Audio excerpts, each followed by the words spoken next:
विराज जब कैंटीन में आया तो तीन लड़कियों ने उसे परेशान करना शुरू कर दिया। इससे पहले कि शहनाज उसे शांत करवाने के लिए उन्हें विराज की पहचान बताती, विराज ने बीच में ही उसका हाथ पकड़ लिया था। उसके बाद वो उसके साथ खाना खाने के लिए जब नदी पर आया तो शहनाज पानी में गिर गई। विराज ने उसे बचाया और अचानक से शहनाज को याद आया कि वो एक बार पहले भी ऐसे ही पानी में गिरी थी।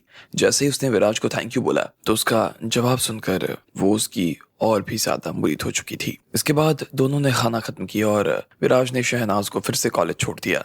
जैसे ही उसे उतार कर वो फिर से जाने ही वाला था तो इतने में शहनाज ने पीछे से कहा, विराज आज मुझे अपने साथ खाना खिलाने के लिए थैंक यू। मुझे तुम्हारे साथ खाना खाकर सच में बहुत अच्छा लगा। शहनाज ने मुस्कुराते हुए कहा। विराज को लग रहा था कि आज का मैच वो जीत चुका था। उसने भी उसकी तरफ देखा और बड़ी सी मुस्कान के साथ कहा, अच्छा अगर ऐसी बात है तो मैं तुम्हारे कॉलेज आता रहूंगा और ऐसे ही खाना खिलाने के लिए नदी पर ले जाता रहूंगा। तो बोलो चलोगी मेरे साथ? विराज का सवाल सुनते ही शहनाज का चेहरा जैसे लाल हो गया। उसे समझ नहीं आ रहा था कि जवाब में वो हाँ कहे या ना। उसने बस अपना सिर नीचे झुका लिया और उसे समझ नहीं आ रहा था कि इस सवाल का क्या जवाब देना चाहिए। एक तरफ तो विराज उसकी बहन का मंगेतर था और दूसरी तरफ उससे उसका रिश्ता क्या जुड़ता जा रहा था, समझ नहीं आ रहा था। अरे मैं तुमसे सिर्फ मजाक कर रहा हूँ। मैं तो तुम्हें लेने के लिए आता रहूंगा, चाहे तुम मेरे साथ आओ या फिर ना आओ। और जब तक तुम मेरे जैसे फटीचर को पसंद नहीं करने लगोगी ना, तब तक तो मैं आता रहूंगा। विराज ने फिर से मुस्कुराते हुए कहा। शहनाज ने उसका जवाब सुनते ही उसे घूर कर देखना शुरू किया। विराज का चेहरा धूप में चमक रहा था। शहनाज से रहा ही नहीं गया और उसके मुंह से निकल गया, ऐसा नहीं है कि मैं तुम्हें पसंद नहीं करती। जैसे ही शहनाज के मुंह से ये निकला इतने में उसने फिर से अपना सिर नीचे झुका लिया। उसे समझ नहीं आ रहा था कि उसके मुंह से क्या निकल गया। ये उसे बहुत शर्म आ रही थी और साथ ही उसे ऐसा लग रहा था कि ये बात बोलकर वो बहुत ही छोटी हो गई। उसका मन कर रहा था कि वो जमीन ही में धंस जाए। अच्छा चलो बाय, मैं जा रहा हूँ, विराज ने कहा। उसकी आवाज सुनकर फिर से शहनाज ने अपना चेहरा ऊपर की तरफ उठा लिया। विराज तब तक मजे से अपनी साइकिल चलाता हुआ वहां से निकल गया था। अचानक ही शहनाज के चेहरे पर मुस्कान आ गई। इधर विराज जब वहां से थोड़ा सा दूर गया तो उसके ईयरफोन पे आवाज आई, शहनाज पलट चुकी है। जैसे ही विराज ने ये सुना उसने एक कोने में अपनी साइकिल रोकी और उसे वहां पर खड़ा कर दिया। इसके बाद एक बड़ी सी गाड़ी वहां पर आकर रुक गई। उसके दरवाजे खुले और विराज उसमें चढ़ गया। अब्बास मुस्कुराते हुए गाड़ी में उसका इंतजार कर रहा था। अरे विराज भाई, आप कब से फटीचर हो गए भाई और ये साइकिल चलाने लगे? आप तो जब इसके बारे में सोचते भी थे ना तब आपको गुस्सा आता था, अब्बास ने कहा। अरे बस पूछो ही मत, गुस्सा तो मुझे अभी भी आ रहा है, विराज ने कहा। और इतने में गाड़ी में बैठी एक लड़की ने उसके कपड़े उतारने शुरू कर दिए। विराज भाई मुझे माफ कर देना, उन लड़कियों ने शायद आपको बहुत ज्यादा ही डांट दिया है ना? इतने में शांतनु भी उसकी गाड़ी के बाहर आकर खड़ा हो गया और विराज के सामने हाथ जोड़कर खड़ा हो गया। अगर मैं शहनाज के पीछे नहीं होता तब मुझसे किसी ने इस तरह की बात करने की सोची भी नहीं होती। तो मैं पूरे परिवार को खत्म कर देता अगर ऐसा कुछ होता तो, विराज ने गुस्से में कहा। तब तक उस लड़की ने विराज को उसके नए और साफ कपड़े पहना दिए और विराज आराम से पहले की तरफ अपनी कुर्सी में पैर पर पैर डालकर बैठ गया।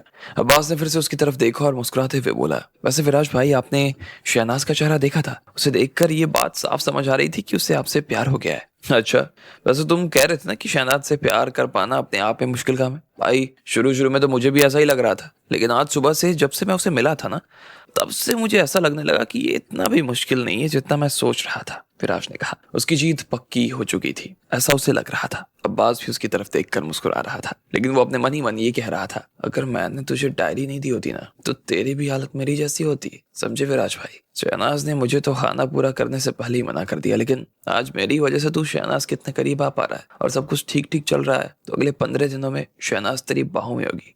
बात कर रहे हैं। अब्बास ये सब अपने आप से कह रहा था, लेकिन वो ये सब बात विराज से नहीं कह सकता था। इसलिए उसने विराज से कहा, हाँ ये बात तो सही है विराज भाई, लेकिन भले ही मैंने वो डायरी पढ़ ली थी लेकिन मेरी मोटी खोपड़ी में ये बात जा ही नहीं रही थी कि आखिर ये लकी है कौन और ये दिखता कैसा है, क्या करता होगा। लेकिन आपने तो उसका अंदाजा एक बार में ही लगा लिया, अब्बास ने कहा। अरे नहीं, मुझे खुद बहुत दिक्कत हो रही थी ये बात समझने में कि कौन है, इतनी आखिर चीजें कैसे कर सकता है। विराज ने भी लकी की शिकायत करते हुए कहा। अरे कोई बात नहीं विराज भाई, कौन सा आपको जिंदगी भर ऐसे ही रहना है, बस एक बार के लिए वो आपके साथ आ जाए, उसके बाद तो आप जो हो वो फिर से हो ही सकते हो, अब्बास ने कहा। विराज ने गहरी सांस ली और उसके बाद बोला, ये सब कुछ मैं सिर्फ और सिर्फ शहनाज के लिए कर रहा हूँ। जैसे ही मुझे एक बार वो मिल गई ना उसके बाद तो मैं। विराज ने इसके बाद अपनी मुट्ठी को जोर से कस लिया। अब इधर से जब ये सब हो रहा था तब लकी भी अपनी डायरी ढूंढने में लगा था। उसकी डायरी श्रेया के पास थी। वो श्रेया को भी कब से ढूंढने की कोशिश कर रहा था, लेकिन वो उसे कहीं पर भी मिल नहीं रही थी। वो उसे सब जगह ढूंढ चुका था, लेकिन उसका ना तो कोई अता पता था। इसके अलावा वो शहनाज के पास भी 2 बार आया, लेकिन वो तो उसकी तरफ देखने को राजी नहीं थी। लेकिन दोनों की बातों की वजह से बहुत ही उदास महसूस कर रहा था। और वो बस उसे एक कोने में खड़ा होकर देख रहा था। लेकिन अब उसके लिए एक बात थी जिसकी वजह से वो काफी खुश महसूस करने लगा, और वो ये बात ये थी कि शांतनु ने भी अब शहनाज के पास मंडराना कम कर दिया और ना ही वो उससे बात किया करता। लकी अब थोड़ा सा शांत हो गया था और उसने पहले अपने पढ़ाई पे ध्यान लगाना शुरू किया। हालांकि वो अभी भी उस डायरी को खोजने में लगा था, लेकिन उसे समझ नहीं आ रहा था कि वो श्रेया को कहाँ से खोज कर लाए। उधर इंटरनेशनल खेलों की शुरुआत हो चुकी थी और इसके लिए सिमोना वॉलंटियर करने के बारे में सोच रही थी। दुनिया के अलग अलग कोनों से वहां पर खेलने के लिए खिलाड़ी और उनकी टीम आई हुई थी और पूरा जयपुर उनके स्वागत के लिए सजा दिया गया था। सारा मीडिया सिर्फ इन्हीं खबरों से भरा हुआ था और पुलिस भी काफी चौकन्नी थी। उन्होंने पूरे जयपुर में अपना डेरा जमा लिया और उनके होने की वजह से माहौल काफी ठीक हो गया था। खास तौर पर जिस दिन से खेलों की शुरुआत होने वाली थी उस दिन तो काफी कड़ी सुरक्षा थी। ना सिर्फ वहां पर बहुत कम लोगों को बुलाया गया था, बल्कि पुलिस भी हर चौराहे और हर गली के बाहर खड़ी थी। दोपहर में लकी जब लाइब्रेरी में बैठकर अपनी पढ़ाई कर रहा था, ठीक तभी पीछे से किसी ने आकर उसकी पीठ थपथपा दी। जब लकी ने पलटकर देखा तो पाया कि सिमोना उसके पीछे खड़ी थी। लकी उसी मुस्कान के साथ उसे देख रहा था। वो बिल्कुल झरने के पानी की तरह साफ और चमकदार मुस्कान से लबारेज थी। उसने इस तरह से देखने के बाद लकी के चेहरे पर भी मुस्कान आ गई। तुम्हें तो सेंट्रल पार्क स्टेडियम में होना चाहिए था ना, तुम मेरे सामने यहाँ क्या कर रही हो? लकी ने पूछा। हाँ, मैं बस अभी सेंट्रल पार्क स्टेडियम के लिए जा रही थी, सोचा कि जाने से पहले एक बार तुमसे पूछ लूं। तो बोलो, चलोगे? सिमोना ने कहा। अरे, अब तुम वहां पर काम करने के लिए जा रही हो, मैं वहां पर अकेले रह जाऊंगा, बोर हो जाऊंगा ना, इसलिए मेरे हिसाब से तुम अकेले ही जाओ, यही सही रहेगा, लकी ने कहा। उसे मालूम था कि जब लोग पहली बार सेंट्रल पार्क गए थे तो उसके बाद जब वो खाना खाने के लिए आए थे तो लकी को इस बात का आभास हो गया था कि सिमोना उसे पसंद करने लगी थी। इसलिए उसने उसके बाद से उससे मिलना बंद कर दिया और जहां भी वो जाती लकी वहां से घूम जाता। अरे यार लकी, समझने की कोशिश करो ना, आज मेरी लाइफ का इतना बड़ा दिन है, मेरी जिंदगी के सबसे खास दिनों में से एक है। चाहती हूँ कि मेरे साथ तुम हो। अब मेरे मम्मी पापा तो यहाँ है नहीं ना, वरना मैं उनको ही बुला लेती।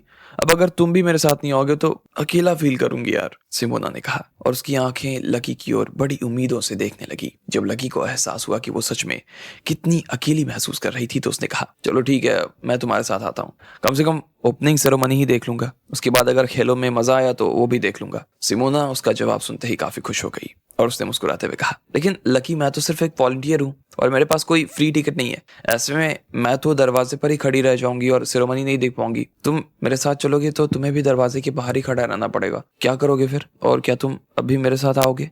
लकी ने जैसे उसके मुंह से ये सुना तो उसका मुंह खुला का खुला रह गया। वो किसी भी हाल में उसके साथ में खड़ा रहकर सिर्फ दरवाजा तो नहीं देखना चाहता था। जैसे ही सिमोना ने लकी का ऐसा चेहरा देखा तो उसे जोर से हंसी आ गई। लकी को समझ नहीं आ रहा था कि वो हंस क्यों रही थी, लेकिन जितना वो लकी को देखती जा रही थी उसकी हंसी उतनी ही तेज छूट रही थी। क्या हुआ, तुम हंस क्यों रही हो? अरे, तुम कितने स्मार्ट दिखते हो, तो फिर तुम इतने बड़े बुद्धू कैसे हो सकते हो? तुम्हें पता नहीं कि लड़कियों से कैसे बात की जाती है? अब समझ आया कि तुम अभी तक सिंगल कैसे हो? और मुझे भी ऐसे ही लड़के पसंद है जो कि इतने ही बुद्धू हो, सिमोना ने कहा। और जैसे ही उसने अपनी बात खत्म की तो उसे एहसास हुआ कि उसने जल्दबाजी में वो भी कह दिया था जो कि उसे नहीं कहना चाहिए था। उसके गाल मारे शर्म के लाल हो गए। फिर उसने अपनी नजर लकी से दूर करते हुए कहा, चलो अब चलते हैं, वहां पर जब चलेंगे तो बहुत कुछ करने को मिलेगा, सिर्फ खेल ही नहीं है, बहुत कुछ है। इसके बाद सिमोना ने लकी का हाथ पकड़ लिया और उसे अपने साथ लेकर बाहर की तरफ आने लगी। वो उसे अपने साथ लाइब्रेरी से बाहर ले आई और फिर दोनों ने एक ऑटो लिया और सीधा सेंट्रल पार्क स्टेडियम के लिए रवाना हो गए। ऑटो में बैठने के बाद भी सिमोना और लकी के बीच में काफी बातें हो रही थी। सिमोना लकी से उसके उस डोनेशन के बारे में बात कर रही थी जो उसने पार्टी के लिए दिया था, क्योंकि पहले जब उसने लकी से इस बारे में बात की थी तो लकी ने कहा था कि वो एक बहुत ही गरीब आदमी है, लेकिन वो रातों रात इतना अमीर कैसे हो गया था ये सिमोना को समझ नहीं आ रहा था। फिर लकी ने बताया कि जिस औरत ने उसे होटल में बचाया था उसी ने उसकी ऐसी हालत देखकर उसे इतना पैसा दिया था। अब जब लकी को कुछ समझ नहीं आया तो उसने वो पैसा दान कर दिया। विराज ने शहनाज को इम्प्रेस कर देने में किसी तरह की कोई कसर नहीं छोड़ी थी। उसने उसके लिए वो सब कुछ कर दिया जो लकी ने किया था और इस वजह से शहनाज भी दिल ही दिल उसे पसंद करने लगी।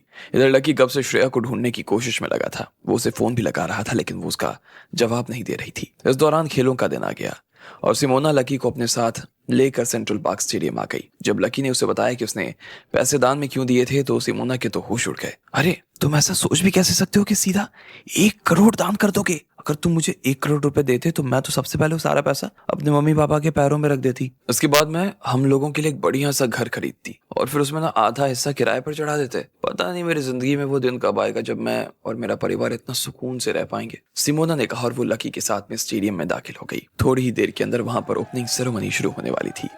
बहुत सारे लोग थे जो झंडा लेकर खड़े थे। कुछ लोग अपने साथ वालों के साथ में फोटो ले रहे थे और कुछ ने तो स्टेडियम के अंदर घुसना शुरू कर दिया। स्टेडियम की बाईं तरफ वहां पर एक ट्रक लगा था जहां पर ढेर सारे लोग खाना खा रहे थे। लकी ने उस ट्रक को देखा तो पाया कि वो और कोई नहीं बल्कि कुमारी का ही ट्रक था। उसने सिमोना की तरफ देखा और कहा, अरे वो देखो, वहां पर कुमारी ने अपनी गाड़ी लगा रखी है, चलो एक बार उससे मिलकर आते हैं। इतने में लकी और सिमोना वहां भीड़ को चीरते हुए उसके पास पहुंच गए। कुमारी वहां खड़ी होकर हमेशा की तरह लोगों के लिए सैंडविच बना रही थी। वो बनाने के साथ साथ लोगों को आवाज देकर बुलाई जा रही थी। उसके ट्रक पर और एक पतला सा लड़का भी खड़ा हुआ था। वो वही काम कर रहा था जो एक जमाने में लकी किया करता था। कुमारी, लकी ने जोर से चिल्लाते हुए कहा। जैसे ही कुमारी ने लकी की आवाज सुनी तो एक बार के लिए तो उसका पूरा शरीर ही कांप गया। उसने तुरंत अपना सिर उठाया और सामने लकी को देख लिया। उसने तुरंत जोर से कहा, अरे फटीचर बाबा, आप यहाँ क्या कर रहे हैं? अरे तुम मेरी छोड़ो, अपनी कहो, यहाँ क्या कर रही हो? लकी ने भी उसी उत्साह के साथ उससे बात की। कुमारी ने उसकी तरफ मुस्कुराते हुए देखा और बोली, अरे आज वो गेम्स की ओपनिंग होने वाली है ना, तो यहाँ पर ढेर सारी भीड़ आई हुई है। मैंने सोचा कि मैं भी अपनी गाड़ी लगा देती हूँ, हफ्ते भर का काम एक ही दिन में हो जाएगा। अभी तक 2 से 3 हजार का माल तो पूरा ही हो गया है, कुमारी ने बताया। सिमोना कुमारी को अजीब सी नजरों से देख रही थी। उसे लग रहा था कि जिस तरह से लकी उससे बात कर रहा था, ऐसे में उसका लकी और कुमारी के साथ रहना सही नहीं था। इसलिए उसने लकी की तरफ देखा और कहा, लकी मैं अंदर जा रही हूँ, मुझे देर हो रही है, तुम उधर वाले एंट्रेंस पर आ जाना, मैं वहीं तुम्हें मिल जाऊंगी, और अगर तुम्हें टाइम हो तभी आना, वरना मत आना। सिमोना ने कहा और मुंह बनाते हुए कुमारी के सामने से निकल गई। कुमारी ने जब देखा कि सिमोना नाराज हो गई तो उसने लकी की तरफ देखा और बोली, अरे रे, तुम्हारी सहेली तो नाराज हो गई, जाकर मनाओगे नहीं क्या उसको? कुमारी ने इतना भर कहा और फिर एक आदमी को उसका सैंडविच थमा दिया। अरे क्या फालतू बात कर रही हो यार, हम लोग सिर्फ एक ही क्लास में पढ़ते हैं, दोस्त हैं और कुछ नहीं, लकी ने कहा। उसे थोड़ी सी शर्म आ रही थी। इसके बाद वो खुद भी कुमारी के ट्रक में अंदर चढ़ गया और सामान बेचने में उसकी मदद करने लगा। कुमारी के पूरे ट्रक के आसपास ढेर सारे लोग खड़े थे। न सिर्फ उनमें भारत के लोग थे बल्कि बहुत सारे बाहर से भी लोग आए हुए थे। उनमें से लगभग सभी लोग इंग्लिश में बात कर रहे थे और जो लोग इंग्लिश नहीं बोल पा रहे थे वो इंटरनेट की मदद से अपनी भाषा को इंग्लिश में ट्रांसलेट करके बता रहे थे। तितोत मुआ सकामका। अचानक से एक भारी सी दाढ़ी वाला आदमी भी कुमारी के ट्रक के पास आकर खड़ा हो गया और उसने लकी की तरफ देखते हुए कहा। लकी को समझ नहीं आ रहा था कि वो किस भाषा में बात करने की कोशिश कर रहा था। लकी ने जब दोबारा पूछा तभी उस आदमी ने वही जवाब दिया। उसके बाद जब लकी को उसकी बात समझ नहीं आई तो लकी ने उसे कहा, can you please speak in English? अब की बार उस आदमी ने अपने कानों पर हाथ रखा और इशारा करते हुए लकी को बताया कि उसकी भाषा समझ में नहीं आ रही उसे। लकी उसकी बोली सुनकर सोच में पड़ गया और जो हाल उसकी भाषा सुनकर लकी का हुआ वही हाल बाकी लोगों का भी हो गया। उनमें से कोई भी समझ नहीं पा रहा था कि आखिर वो क्या कहना चाह रहा था। अरे इसके लिए एक बढ़िया सा नींबू पानी बना दे और उसमें पुदीना भी डाल दे, इतने में कुमारी ने कहा। लकी को समझ नहीं आया कि वो ऐसा क्यों कह रही थी, लेकिन उन लोगों के पास में वक्त बहुत कम था, इसलिए लकी ने भी वही किया जो कुमारी ने उसे करने को कहा था। जैसे ही उसे नींबू पानी मिला तो उसके चेहरे पर मुस्कान आ गई और उसने तुरंत लकी के हाथ से ग्लास ले लिया। इसके बाद फिर उसने कुछ अजीब सा पूछा और अपना बटुआ निकाल लिया। 40 टोकीरा, कुमारी ने हिंदी में कहा और सिर्फ 4 उंगली दिखाकर दूसरे हाथ से 0 बना दिया। लकी को समझ नहीं आ रहा था कि आखिर ये कुमारी उस आदमी की जैसी भाषा कैसे बोल रही थी। उस आदमी ने अपनी जेब से 4 10 के नोट निकाले और लकी को थमाकर आगे बढ़ा दिया। जब लकी ने देखा कि कुमारी उस आदमी से उसी भाषा में बात कर रही थी तो वो हैरान हो गया। उसने कुमारी की तरफ देखा और पूछा, कुमारी यार, मैंने तो इससे पहले कभी तुम्हें हिंदी के अलावा कुछ बोलते ही नहीं सुना, फिर आज तुम अचानक ये कौन सी भाषा बोल रही हो और तुम्हें कैसे मालूम कि वो कौन सी भाषा बोल रहा है? अरे वो तो मुझे भी नहीं आती, मुझे क्या पता कि उसकी भाषा क्या है, लेकिन मुझे बस ये पता है कि उसे बोलते कैसे। कुमारी ने अपने हाथों से ब्रेड का बाहरी हिस्सा काटते हुए कहा, अच्छा लेकिन तुमने उसकी भाषा कहाँ सीखी? लकी ने पूछा। अरे लकी, अब भाषा का क्या है, आदमी वैसे ही सीख जाता है, वैसे भी यहाँ खूब गोरे आते हैं, कुमारी ने ब्रेड पर टमाटर रखते हुए कहा। उसके बाद में वो सैंडविच बनाने में लग गई, लेकिन लकी अभी भी बस उसी को देखे जा रहा था। ये सब क्या हो रहा था उसकी समझ से बाहर था। जब भी कुमारी की नजर लकी की तरफ पड़ी तो उसने उसे छेड़ते हुए कहा, क्या हुआ, तुम्हारी सहेली ने तुम्हें उधर कोने में मदद के लिए बुलाया था ना, जाना नहीं है क्या? जाओ वरना बेचारी मारे जलन के मरी जाएगी। अरे यार, कितनी बार कह चुका हूँ कि मैं और वो सिर्फ एक ही क्लास में पढ़ते हैं, दोस्त हैं, इसके अलावा कुछ नहीं है हमारे बीच, यार बेकार में कुछ मत बोलो, लकी ने कहा। वो कुमारी की इस बात से थोड़ा सा झल्ला गया। काफी देर तक वो दोनों साथ में काम करते रहे। जब थोड़ी देर बाद काम करते हुए लकी थक गया तो उसने फ्रिज में एक कोल्ड ड्रिंक निकाल ली और उसका पैसा कुमारी को दे दिया। ठीक है चलो अब तुम काम करो, मैं जा रहा हूँ, लकी ने कहा और उसके ट्रक के बाहर आ गया। कुमारी ने लकी को जाते हुए देखा तो उसे हंसी आ गई और उसने उस पतले से लड़के से कहा, साला कह रहा था कि सिर्फ एक साथ पढ़ते हैं, अरे हमें भी मालूम है कि तू ये कोल्ड ड्रिंक किसके लिए ले जा रहा है। लकी ने उसकी बात सुन ली और उसे जवाब देने के लिए पलट भी गया, लेकिन फिर उसे लगा कि उससे बहस करने का कोई फायदा नहीं, इसलिए लकी ने कहा, जो समझना है समझ लो, मुझे फर्क नहीं पड़ता है, और वो आगे की तरफ जाने लगा। थोड़ी दूर जाने पर लकी उस दरवाजे पर पहुंच गया जहां पर सिमोना खड़ी थी। जैसे वो वहां पहुंचा तो उसने देखा कि वहां पर वॉलंटियर 2 लाइन में आमने सामने खड़े थे और वो लोगों के अंदर जाने का रास्ता बता रहे थे। उनमें से एक सिमोना भी थी। लकी सिमोना के पास आकर खड़ा हो गया। लो, गर्मी लग रही होगी, थोड़ा ठंडा पी लो। लकी ने वो बॉटल सिमोना की तरफ बढ़ाते हुए कहा। थैंक यू, तुम चाहो तो थोड़ी देर के लिए यहाँ बैठ सकते हो, वैसे भी अभी बहुत सारे लोग आ रहे हैं, मेरे पास थोड़ा टाइम कम है, सिमोना ने कहा और फिर से लोगों के स्वागत में लग गई। लकी सिमोना के पास में ही बैठ गया। उसने देखा कि सिमोना आराम से लोगों से इंग्लिश में बात कर रही थी। लकी ने जब उसकी इंग्लिश सुनी तो उसे बहुत अच्छा लगा। ठीक इसी वक्त एक बहुत ही सुंदर सी लड़की वहां पर अंदर चली आ रही थी और वो लकी और सिमोना के सामने आकर खड़ी हो गई। उसने नीले और सफेद रंग की ड्रेस पहनी थी और उसने बहुत ही सुंदर ड्रेस पहनी हुई थी। उसे देखकर ऐसा लग रहा था जैसे कोई मॉडल चली आ रही थी। वो श्रेया थी। श्रेया, मेरा बैग कहाँ है? जैसे ही लकी ने श्रेया को देखा तो वो तुरंत अपनी जगह पर से खड़ा हो गया और श्रेया की तरफ देख रहा था। बैग? वो तो मैंने खो दी, श्रेया ने हंसते हुए कहा। तुम्हारा दिमाग खराब हो गया क्या? पागल वागल हो क्या? लकी ने जैसे ही ये सुना कि श्रेया ने उसका बैग फेंक दिया था तो इतने में उसे गुस्सा आ गया।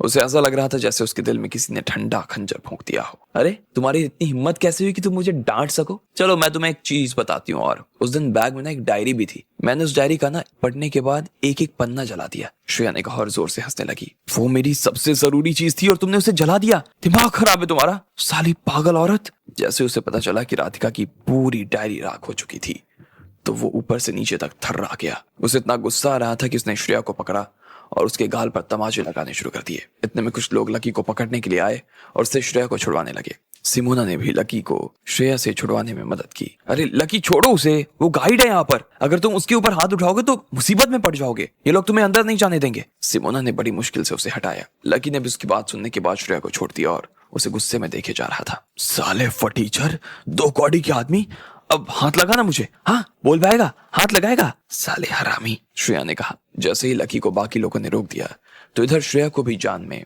जान आ गई।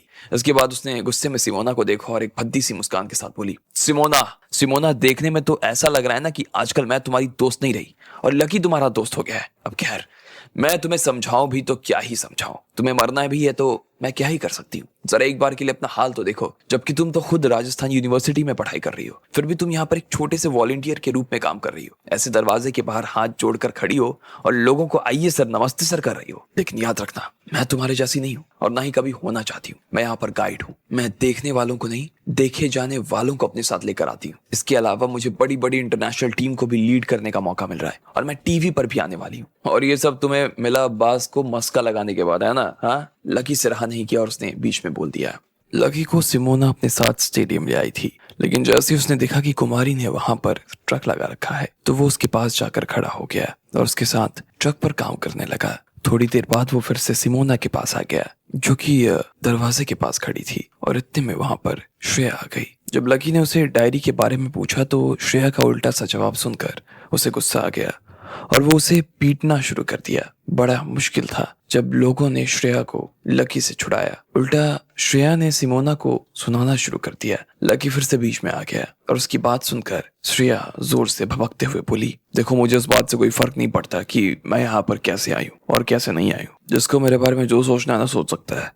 वैसे भी मेरी मेहनत की वजह से मैं आज अब्बास की गर्लफ्रेंड हूँ। तुम्हारी गर्लफ्रेंड तो सिर्फ दरवाजे पर ही खड़ी रह जाएगी और मैं सीधा टीवी पर आ जाऊंगी, समझे क्या? श्रेया ने लकी की तरफ देखते हुए कहा और घूरते हुए बोली। उसे बहुत गुस्सा आ रहा था, लेकिन वो इन सारे लोगों के सामने वो नहीं कर सकती थी जो लकी उनके साथ किया करता था। इसके अलावा तुम मेरी ये ड्रेस देख रहे हो, इसे बनाने के लिए ना इटली से डिजाइनर आए थे। इस ड्रेस को सिर्फ और सिर्फ 40 लोग पहनने वाले हैं। इसकी कीमत भी लगभग 50,000 रुपए से ज्यादा है और उसके मुकाबले तुम अपनी गर्लफ्रेंड के कपड़े तो देखो जरा, देखो कि उसने क्या पहना हुआ है। सड़े से बेकार से 100 रुपए की टी शर्ट, इसका तो मैं अपने घर में पोछा लगा दूं। श्रेया ने अब की बार सिमोना की तरफ देखते हुए कहा और उसने ये भी कह दिया कि लकी की गर्लफ्रेंड थी वो। जैसे ही सिमोना ने ये सुना तो उसे शर्म आ गई। उसे बहुत बुरा लग रहा, ये तरीका उसे जरा भी ठीक नहीं लगा और उसने मारे शर्म के अपना सिर नीचे झुका लिया। अरे क्या हुआ बेबी, तुम अभी तक अंदर क्यों नहीं गई? तभी पीछे से एक मर्द की बहुत ही भारी सी आवाज आई। एक लंबा चौड़ा और बहुत ही सुंदर सा दिखने वाला आदमी श्रेया के पास में आकर खड़ा हो गया। वो आदमी अब्बास था। क्या बात है अब्बास, तुम तो एकदम सही वक्त पर आ गए। ये देखो, ये दोनों फटीचर भी यहाँ पर आए हुए हैं। श्रेया ने अब्बास के हाथों में अपना हाथ डालते हुए कहा। वो उसके साथ ऐसे खड़ी थी जैसे अब्बास उसकी संपत्ति हो गया था। अरे ये तो वही लड़का है ना जिसने पिछली बार तुम्हें हाथ लगाने की कोशिश की थी और उसके बाद इसकी शिवांग से लड़ाई भी हो गई थी। भाई लकी, तुम यहाँ पर क्या करने आए हो भाई? लड़कियों के साथ वॉलंटियर करना है क्या? अब्बास ने उसका मजाक उड़ाते हुए कहा। सिमोना देख रही है, तूने जो चुना और मैंने जो चुना, कितना अंतर है ना। तुझे भी कोई अब्बास की जैसा ढूंढ लेना चाहिए। इसे आदमी में क्या रखा है यार, इसे तो गली का कुत्ता भी मुंह ना लगाए। पता नहीं तू क्यों इसका बोझ लिए घूम रही है अपने साथ, श्रेया ने कहा और उसकी नाक मारे गर्व की और ज्यादा फूल गई। बेबी हमें देर हो रही है, चलो मेरे साथ, हम लोग अंदर चलते हैं। इतना कहने के बाद में अब्बास श्रेया के साथ में अंदर आ गया और वो स्टेडियम की तरफ बढ़ने लगा। तुम इधर बैठ जाओ, ऐसे लोगों की ना तो बात सुनने की जरूरत है और ना ही इनसे लड़ाई करने की। बेकार में तुम इस तरह क्यों इनसे उलझते रहते हो, जबकि तुम्हें पता है कि इन सब का कोई फायदा नहीं है। सिमोना ने फिर से लकी को पीछे बैठा दिया और उसने फिर से अपना काम शुरू कर दिया। लगभग शाम को 7 बजे के आसपास स्टेडियम एक दरवाजे लग चुके थे। जितने भी लोग आने वाले थे वो आ चुके थे और अब प्रोग्राम शुरू होने वाला था। चलो हम भी लोग थोड़ी देर के लिए अंदर जरा चल के देखते हैं, सिमोना ने लकी से कहा। लकी भी थोड़ा सा शांत हो गया था और उसने कहा, लेकिन तुम तो कह रही थी कि तुम्हारे पास टिकट नहीं है, अंदर कैसे जाएंगे हम लोग? सिमोना ने मुस्कुराते हुए लकी को देखा और बोली, हम वॉलंटियर्स के रेस्ट करने के लिए अलग से एक हॉल बनाया गया है, वहां पर आराम से बैठकर पूरी सेरेमनी का मजा ले सकते हैं। वहां से हम और भी साफ देख सकेंगे। सिमोना और लकी जैसे ही अंदर जाने वाले थे कि इतने में पीछे से किसी की आवाज आई। लकी! लकी ने उस आवाज को पहचान लिया, वो कुमारी की आवाज थी। लकी ने जब घूम कर देखा तो पाया कि कुमारी उसके पास आ गई और उसने कहा, लकी तुम अंदर जा रहे हो क्या? मुझे भी अपने साथ ले चलो ना, मुझे भी प्रोग्राम देखना है। अरे ऐसे कैसे ले चलूं, और वैसे भी बाहर तुम्हारी गाड़ी खड़ी हुई है, तुम्हें अपना सामान नहीं बेचना क्या? इतने में सिमोना ने लकी को बीच में रोका और मुस्कुराते हुए बोली, अरे लकी, अब जब सब लोग अंदर चले गए हैं तो इसके सैंडविच खाने के लिए कौन ही बाहर आने वाला है? देखो अभी भी इसकी गाड़ी वहीं पे खड़ी हुई है। लकी ने देखा कि वहां पर सिर्फ वो लड़का खड़ा था जिसकी कुमारी ने ही मदद की थी और उसे काम पर रखा था। क्या बात है सिमोना, तुम तो बहुत तेज दिमाग की हो गई यार, और इस लकी के दिमाग में तो जैसे चमड़े का बना हुआ है। कुमारी ने लकी के सिर की तरफ इशारा करते हुए कहा और फिर सिमोना और कुमारी दोनों इस बात पर हंसने लगे। भले ही कुमारी ने उसका मजाक उड़ाया था और उसमें सिमोना को भी हंसी आ रही थी, लेकिन फिर भी लकी को इस बात से खुशी हो रही थी कि दोनों के मन में एक दूसरे के लिए कोई जलन या गुस्सा नजर नहीं आ रहा था। उसने भी इस मजाक में शामिल होने के लिए कहा, हाँ हाँ मेरे दिमाग में तो बस पस पड़ गया है, हाँ निकाल लो। इसके बाद फिर तीनों हंसने लगे और फिर सिमोना लकी और कुमारी को अपने साथ हॉल में लेकर आ गई। वो हॉल काफी बड़ा था और वहां पर 7 से 8 टीवी लगी हुई थी जिससे सब लोग आराम से सेरेमनी का मजा ले सकते थे। उन सब पर एक साथ सेरेमनी की शुरुआत भी हो चुकी थी। देखने वाले लोग 100 से भी ज्यादा थे और सब लोग आसपास एक दूसरे से बात किए जा रहे थे। ठीक 8 बजते ही आसमान में पटाखे छूटने लगे और सेरेमनी की शुरुआत हो गई। सबसे पहले 2 लोग डांस करने के लिए आए और उसके बाद होस्ट ने अनाउंस किया कि खेलों में भाग लेने वाले सारे एथलीट भी आने वाले थे। इतने में लोगों ने टीवी पर देखा कि अलग अलग देशों के खिलाड़ी अलग अलग झंडों के साथ दाखिल हो रहे थे। कोई दुबई से था तो कोई इंग्लैंड से, कोई अमेरिका, कोई चाइना, कोई बांग्लादेश, कोई न्यूजीलैंड, कोई अफगानिस्तान और ना जाने कहां से अपने खेलों का प्रदर्शन करने आए थे सारे खिलाड़ी। आखिर में जैसे ही भारत के खिलाड़ी उसमें शामिल हुए तो सब लोगों ने बहुत जोरदार तरीके से तालियां बजानी शुरू की और सब लोगों ने भारत माता की जय के नारे लगाने शुरू किए। सबसे आगे जो लड़की खड़ी थी और जो सब लोगों को दिखाई दे रही थी वो सच में बहुत सुंदर थी। कुछ लोगों की तो उसके ऊपर से नजर हटने का नाम नहीं ले रही थी। जैसे ही खिलाड़ी अंदर आए तो उन सब ने बाकी का काम करना शुरू कर दिया। सबसे पहले राष्ट्रगान हुए।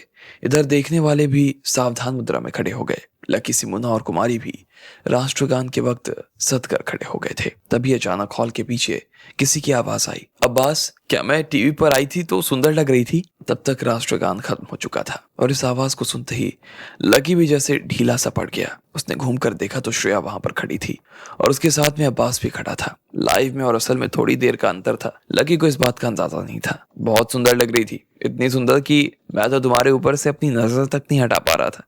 ऐसा लग रहा था कि टीवी में घुस कर ना अभी तुम्हारे पास आ जाऊं। अब्बास ने मुस्कुराते हुए कहा और फिर श्रेया के बैठने के लिए कुर्सी ले आया। अरे ये तो वही चुड़ैल है। उसे देखते ही कुमारी के मुंह से ये निकला। वो उसे पहचान गई। हालांकि हॉल में ढेर सारे लोगों के होने की वजह से उसकी आवाज ज्यादा लोगों तक नहीं पहुंच पाई।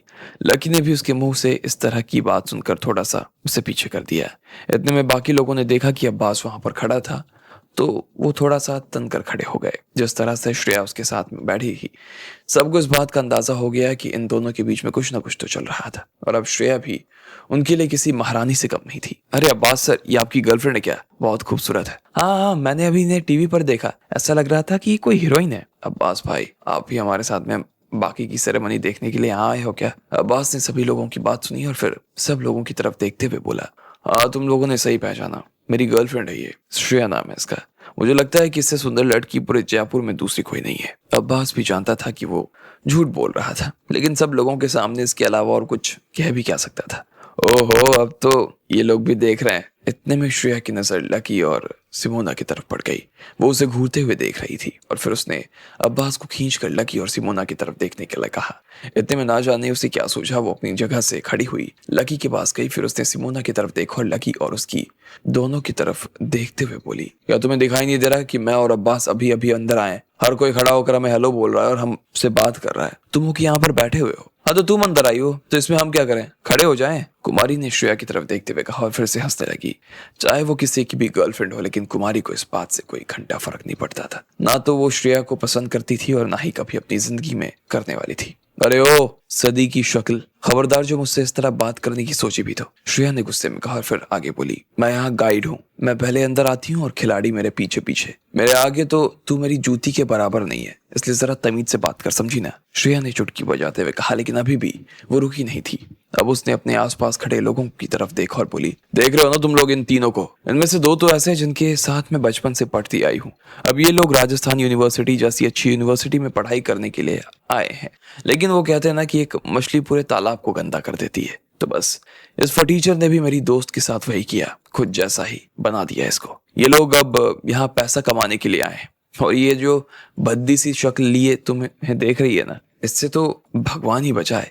इसकी शक्ल देख लो तो अपनी खाने की इच्छा मर जाती है। यहाँ पर सब इतने सुंदर सुंदर लोग, ऐसे में इसके जैसी लड़की अंदर कैसे आ गई? मुझे तो ये समझ नहीं आ रहा, श्रेया ने लोगों को उकसाने के हिसाब से कहा। बाकी सब लोगों का ध्यान अभी तक तो लकी पर था या उसके साथ वालों पर गया नहीं था, लेकिन जैसे ही श्रेया ने उनके बारे में इस तरह से बात करनी शुरू की तो सब लोग लकी और उसके साथ वालों को देखने लगे।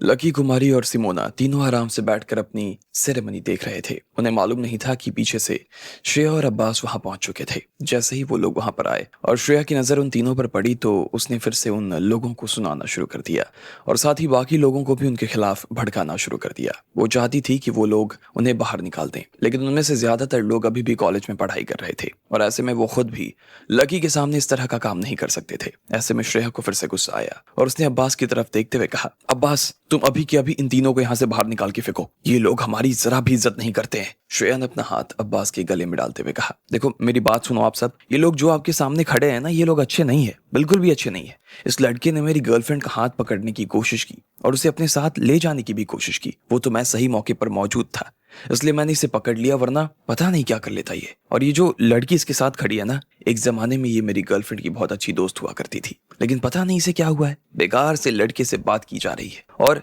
अब इस जिंदगी में ना कोई लक्ष्य नहीं रह गया इसके। तीनों के तीनों लोग एक दूसरे के साथ हैं, लेकिन एक दूसरे को बर्बाद करने में लगे हुए हैं।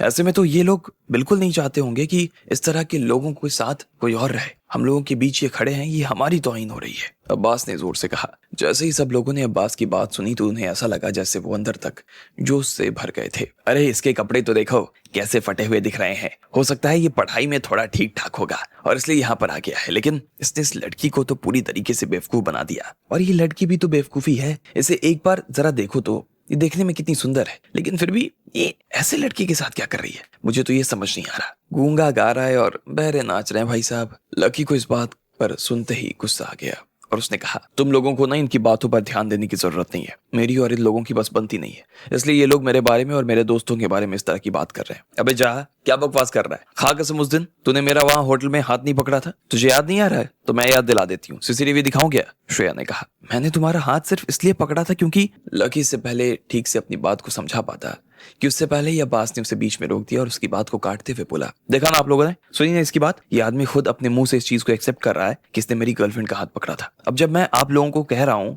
कि हमें इस आदमी को यहाँ से बाहर निकाल देना चाहिए, तो मैं कुछ गलत कह रहा हूँ क्या? कि हमें इसे बाहर नहीं निकाल देना चाहिए? हाँ हाँ, लेकिन हमारे पास इन लोगों को बाहर निकालने का कोई अधिकार नहीं है ना। तभी एक लड़के ने कहा, अरे मैं वॉलंटियर्स का रिक्रूटर हूं और मैं अपनी तरफ से ये घोषणा करता हूं कि जो आदमी सबसे पहले इसे बाहर निकालेगा उससे मैं 10,000 रुपए का इनाम दूंगा, अभी के अभी। अब्बास ने मुस्कुराते हुए कहा, पैसों का नाम सुनते ही इस काम के लिए कई लोग आगे आ गए। अब्बास इस चीज को अच्छी तरीके से जानता था। सच में? इतने में एक मोटा सा आदमी अपनी जगह पर से खड़ा हो गया।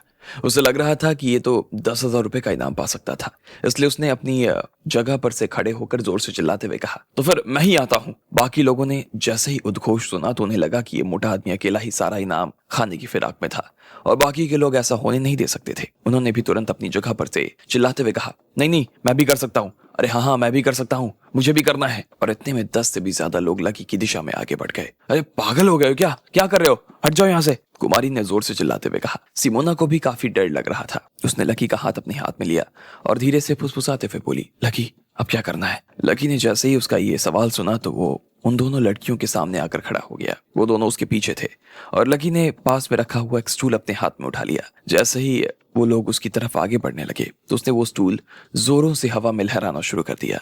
वो सब लोग एक बार के लिए स्टूल को देखकर डर गए और जहां पर खड़े थे वहीं पर रुक गए। लेकिन लकी भी जानता था कि वो इस हाल में ज्यादा देर तक इन लोगों को रोक कर नहीं रख सकता था और ये 10 के 10 लोग उसकी तरफ इसी तरह से बढ़ते रहे तो वो उसका स्टूल भी कभी भी छीन सकते थे और उसे तोड़ सकते थे। जिस तरह से वो पागल हुए जा रहे थे ना, उन्हें देखकर ऐसा लग रहा था कि वो उन लड़कियों का फायदा उठा सकते थे। इसलिए उसने जोर से कहा, हट जाओ मेरे रास्ते से, हम लोग खुद यहाँ से जाने के लिए तैयार हैं। अरे वाह लकी, वाह वाह वाह, क्या बात है। ये तो बहुत ही जबरदस्त बात कही तुमने कि तुम अपने आप यहाँ से जाने के लिए तैयार हो। तो तुम सच में एक कुत्ते हो लकी। श्रेया ने लकी को देखा और उसके ऊपर जोर से चिल्लाते हुए बोली और मुस्कुराने लगी। उसकी मुस्कान देखकर ये बात साफ हो गई थी कि वो जीत चुकी थी। उसने अपना फोन उठाया और उसमें एक फोटो खोल लिया। उसके बाद उसने अपने फोन को टीवी से जोड़ दिया और वो फोटो सिमोना को दिखाते हुए बोली, सिमोना देखो जरा इसको, आज तो पूरी दुनिया ने मुझे अपनी टीवी पे देखा होगा। भले ही राजस्थान यूनिवर्सिटी में तुम्हारा कितना ही नाम क्यों ना हो, पर फिर भी तुम यहाँ पर सिर्फ एक वॉलंटियर हो। अगर तुम मर भी जाओगी ना तो भी आज मैंने जो किया है ना उसकी बराबरी नहीं कर पाओगी, किसी हाल में नहीं कर पाओगी और इस वजह से देखना तुम शर्म के मारे मर ही जाओगी। इधर अब्बास ने भी उसकी बात सुनी तो उसे हंसी आ गई और उसने हंसते हुए कहा, साले टीचर, अब तो खुद अपने पैरों से यहाँ से बाहर जाना चाहता है, लेकिन मैं तुझे ऐसे बाहर नहीं जाने देने वाला। मेरी बात सुनो दोस्तों, जो इस आदमी और इन लड़कियों को यहाँ से उठाकर बाहर फेंक कर आएगा ना, मैं उसे अपनी तरफ से 50,000 रुपए का इनाम दूंगा। आप सब लोगों को भी पता है ना कि सबसे जरूरी चीज क्या होती है? सबसे जरूरी चीज होती है पैसा। जैसे ही लोगों ने उसके मुंह से 50,000 रुपए का नाम सुना तो फिर से लोगों की आंखें लाल होनी शुरू हो गई। अब लकी का उन लोगों के सामने हवा में स्टूल लहराना अपने आप में बेकार था और सब करने का कोई फायदा भी नजर नहीं आ रहा था। बहुत सारे लोग उसकी दिशा में बढ़ रहे थे और वो ऐसे देख रहे थे जैसे वो बकरा हो और ये सब उसे हलाल करना चाहते हो। जब लकी ने पाया कि उन लोगों ने उसे जबरदस्ती पकड़ लिया था और उसे खींचकर अपने साथ ले जा रहे थे तो लकी ने अपना स्टूल फेंका और वो सिमोना और कुमारी की तरफ पलट कर खड़ा हो गया। वो किसी भी हाल में उन लोगों को किसी तरह की चोट नहीं आने देना चाहता था। अचानक से हॉल का दरवाजा खुला और वहां पर एक जोरदार आवाज हुई, क्या हो रहा है यहाँ पर? क्या सब चल रहा है यहाँ पे? जैसे ही उन लोगों ने उनकी आवाज सुनी तो वो लोग डर के मारे चौंक गए। वो लोग एक बार के लिए रुक गए और उन्होंने पलट कर देखा तो पाया कि एक अधेड़ उम्र का आदमी भीड़ में अंदर चला रहा था। उसके चेहरे पर हल्का सा पसीना था और उसने सब लोगों को देखा और झेपते हुए कहा, तुम लोग यहाँ पर इंटरनेशनल गेम्स में सर्वे के लिए आए हो ना, खुद खेलने के लिए नहीं आए हो जो इस तरह की हरकत कर रहे हो। तुम सब क्या चाहती हो कि मैं तुम लोगों को इस तरह इसी वक्त बाहर कर दूं यहाँ से? ये कोई और नहीं बल्कि अभिलाष था। वो इस ग्रुप का डायरेक्टर था और उसी के हिसाब से ये सब लोग काम कर रहे थे। वो साथ में इन खेलों का आयोजन करवाने वाली समिति का एक सदस्य भी था और एक बड़ा नाम भी। वो सिर्फ वॉलंटियर, सिक्योरिटी गार्ड्स और बाकी लोगों को देखता था। अब इन सब लोगों को उसे इस बात का डर नहीं था कि वो इनके पैसे काट सकता था। उन सब लोगों को देखकर इस बात का डर लग रहा था कि हो सकता था कि अभिलाष के हाथ में वो पावर थी जिससे वो लोग सच में बाहर हो सकते थे। अगर वो इन्हें बाहर नहीं भी करता तो उन्हें इवैल्यूएट करने की जो पावर थी वो भी अभिलाष के हाथ में ही थी और अगर वो लोग अभिलाष की इवैल्यूएशन को सही तरीके से नहीं आंकते तो ना तो उन्हें किसी तरह का इनाम मिलने वाला था और ना ही उन्हें कॉलेज में दिखाने के लिए कोई सर्टिफिकेट। उनका ये पूरा 1 महीना बेकार हो जाने वाला था जिसमें उन्होंने कड़ी मेहनत की थी और ऐसा वो होने देना चाहते नहीं थे। अरे अभिलाष जी, नहीं जी, ये तो बस मजे ले रहे हैं, सब जवान लोग हैं तो बस ऐसे ही, अब्बास ने उसके पास जाते हुए कहा और उसे प्यार से समझाने की कोशिश की। अच्छा अब्बास जी, आप यहाँ पर हो? बढ़िया। अभिलाष ने उन लोगों से हेलो किया और बोला, ओपनिंग सेरेमनी में एक इमरजेंसी हो गई है। आज एक देश के डेलीगेट यहाँ पर अपनी भाषा में भाषण देने के लिए आने वाले थे, लेकिन उनका जो ट्रांसलेटर था ना, उसकी तबीयत खराब होने की वजह से वो नहीं आ पाया। अब हमें एक ऐसे इंसान की जरूरत है जो उनकी भाषा बोल सके। क्या तुम में से कोई उनकी भाषा बोल सकता है? अभिलाष ने पूछा। कौन सी भाषा है उनकी? तभी किसी की एक आवाज आई, मलय। ये सुनते ही कुमारी थोड़ी हैरान हो गई। भले ही उसे भाषा का नाम ठीक से याद नहीं रहता था, लेकिन फिर भी उसे ये याद था कि वो भाषा मलय ही थी। नाम सुनते ही उसे ये चीज याद आ गई। उसने धीरे से कहा, अगर राजा आ रहा है तो उसे बोल दो कि उनकी रानी भी आ रही है। कुमारी, क्या कहा तुमने? लकी और सिमोना ने उसकी बात सुन ली और वो उसकी तरफ देख रहे थे, लेकिन उन्हें समझ नहीं आ रहा था कि वो क्या कह रही थी। नहीं नहीं कुछ नहीं, कुमारी ने कहा। बाकी सब लोग भी एक दूसरे की तरफ देख रहे थे और उन्होंने सोचा कि मलय तो बहुत ही छोटे देश की भाषा थी, ऐसे में वो भाषा कौन बोल सकता था? कोई नहीं है जो उस भाषा को बोल सके? अभिलाष ने फिर से आवाज देते हुए पूछा, लेकिन किसी ने उसका जवाब नहीं दिया। वो आगे आया और उसने लोगों के चेहरे देखने शुरू कर दिए, लेकिन सबकी शक्ल देखकर ऐसा लग रहा था जैसे किसी को ये भाषा नहीं आती थी। उसने अपना फोन उठाया और बाकी लोगों से पूछा, लेकिन उन्हें भी ऐसा कोई मिल नहीं पाया जो इस भाषा में बात कर सके। देखो, अगर तुम लोगों को एक ट्रांसलेटर नहीं मिला तो ना तो ये हमारे लिए, खेल जगत के लिए बहुत बड़ा एक्सीडेंट होगा, समझे? अब मैं क्या करूं, मुझे तो कुछ समझ नहीं आ रहा, अभिलाष ने कहा और उसकी नजर टीवी पर जा पड़ी। उसने देखा कि टीवी में एक 4 से 5 सेकंड का शॉट आया जिसमें बराना का राजा चला आ रहा था। उसने काले और सफेद रंग की हैट लगा रखी थी और वो अपने सिंहासन पर बैठा हुआ था। उसके पास एक सीट खाली थी जिस पर लिखा था queen of Barana. Lucky, Simona और कुमारी जब बाकी लोगों के साथ में बैठकर सेरेमनी देख रहे थे तो इतने में अब्बास और श्रेया भी वहां पर आ गए। अब्बास ने लकी के खिलाफ लोगों को भड़काना शुरू कर दिया और वो उन्हें बाहर कर देने के लिए लोगों को 50,000 रुपए तक देने के लिए तैयार था। बाकी सब लोग भी लकी की तरफ बढ़ रहे थे कि तभी अभिलाष वहां पर आ गया। असल में बारन का कोई राजा था जो वहां आया था, लेकिन उसके साथ में कोई ट्रांसलेटर नहीं था। जैसे ही कुमारी ने उसे देखा तो वो पहचान गई कि ये तो बारन का राजा था। उसने अपना दिमाग लगाया और फिर जोर से बोली, क्या यहाँ पे बारन की रानी नहीं आने वाली है? अभिलाष ने उसे देखा और फिर एक गहरी सांस लेते हुए कहा, बारन की रानी भी आने वाली थी, लेकिन वो आज पता नहीं क्यों नहीं आ पाई। अब रानी को इंग्लिश नहीं आती। ये सुनते ही कुमारी का चेहरा पूरी तरीके से खिल गया। वो लकी के कान के पास में आई और उसने कहा, जो भाषा की ये बात कर रही है ना, वो मुझे आती है। क्या सही में? लकी उसकी बात सुनकर चौंक गया। एक बार के लिए तो उसे विश्वास नहीं हो रहा था, लेकिन जैसे ही उसने घूमकर कुमारी का चेहरा देखा तो वो मारे खुशी के पागल हो गया। उसकी शक्ल देखकर ऐसा लग रहा था जैसे कुमारी आज की शाम सब लोगों के सामने उस रानी की बातों का अनुवाद कर सकती थी। लेकिन उसे ये समझ में नहीं आ रहा था कि आखिर वो रानी चाह क्या रही थी। इससे पहले कि लकी अपनी तरफ से कुछ कहता, उसने पहले ही कुमारी ने अपना हाथ उठाया और बोली, अभिलाष जी, मैं ये भाषा बोल सकती हूँ। जैसे ही उसने इतना पर कहा कि सब लोग उसकी तरफ देखने लगे और उसकी शक्ल देखते ही अभिलाष ने कहा, अच्छा सच में? क्या ये तुम काम कर सकती हो? देखो, अगर तुम कॉन्फिडेंट हो तो आ जाओ, क्योंकि मुझे इस भाषा को बोलने वाले की जरूरत है। मुझे मालूम नहीं कि तुम सही बोल पाओगी या नहीं बोल पाओगी, क्योंकि मुझे ये भाषा आती नहीं और मैं तुम्हारा एड्रेस नहीं ले पाऊंगा। पर अगर तुम कर सकती हो, कॉन्फिडेंट हो, सही बता रही हो, तो आ सकती हो और इतने सारे लोगों के सामने खुद को साबित कर सकती हो। आ जाओ, अभिलाष ने कहा और फिर वो बाहर की तरफ आने लगा। इधर लकी भी कुमारी को अपने साथ लेकर बाहर की तरफ आने लगा था। इसके बाद तीनों जैसे ही बाहर की तरफ आने लगे कि इतने में पीछे से श्रेया ने कहा, अभिलाष सर, ये लड़का आपसे झूठ बोल रहा है। मैं इस लड़के के साथ पढ़ी हूँ और मैं इसे अच्छे से जानती हूँ और मैं ये भी जानती हूँ ना कि ये काम कर पाना इस आदमी के बस की बात नहीं है, श्रेया ने कहा और लकी की तरफ घूरते हुए देखने लगी। बाकी सब लोग भी ऐसा कर रहे थे और शायद लकी ने ये बात इसलिए कही थी ताकि वो यहाँ से बाहर निकल सके। अब अगर लकी यहाँ से ऐसे ही निकल जाता तो इन लोगों के हाथ से पैसा कमाने की अपॉर्चुनिटी जा सकती थी और वो लोग इसे ऐसे नहीं जाने देना चाहते थे। ऐसे में बाकी लोगों ने भी लकी के बारे में वैसी ही टिप्पणी करनी शुरू कर दी। अभिलाष सर, इसकी बस की बात नहीं है। अरे सर, अगर इसने ऐसा कर लिया तो मैं जिंदगी भर के लिए ना एक पैर पे चलूंगा। हाँ, एक तो एक नंबर का ये फटीचर आदमी है सर।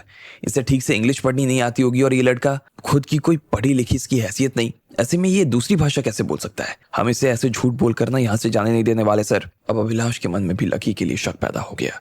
उसे भी यही लगने लगा कि लकी ने जिस तरह के कपड़े पहने थे और जिस तरह के उसके हाल नजर आ रहे थे, उसे देखकर ऐसा नहीं लग रहा था कि उसे विश्वास किया जा सके कि उसे वो भाषा आती होगी। लेकिन अभिलाष को लगा कि उसकी बात सुनने के अलावा उसके पास इस वक्त और कोई चारा भी नहीं था, इसलिए उसने ना चाहते हुए भी उसके साथ में कोशिश करना जरूरी समझा। अरे तुम चलो यार, जो होगा देखा जाएगा, अभिलाष ने कहा। रानी वहां पर बैठी घबरा रही थी और अभिलाष का इंतजार कर रही थी, इसलिए अभिलाष उन्हें अपने साथ लेकर अपने ऑफिस में आ गए।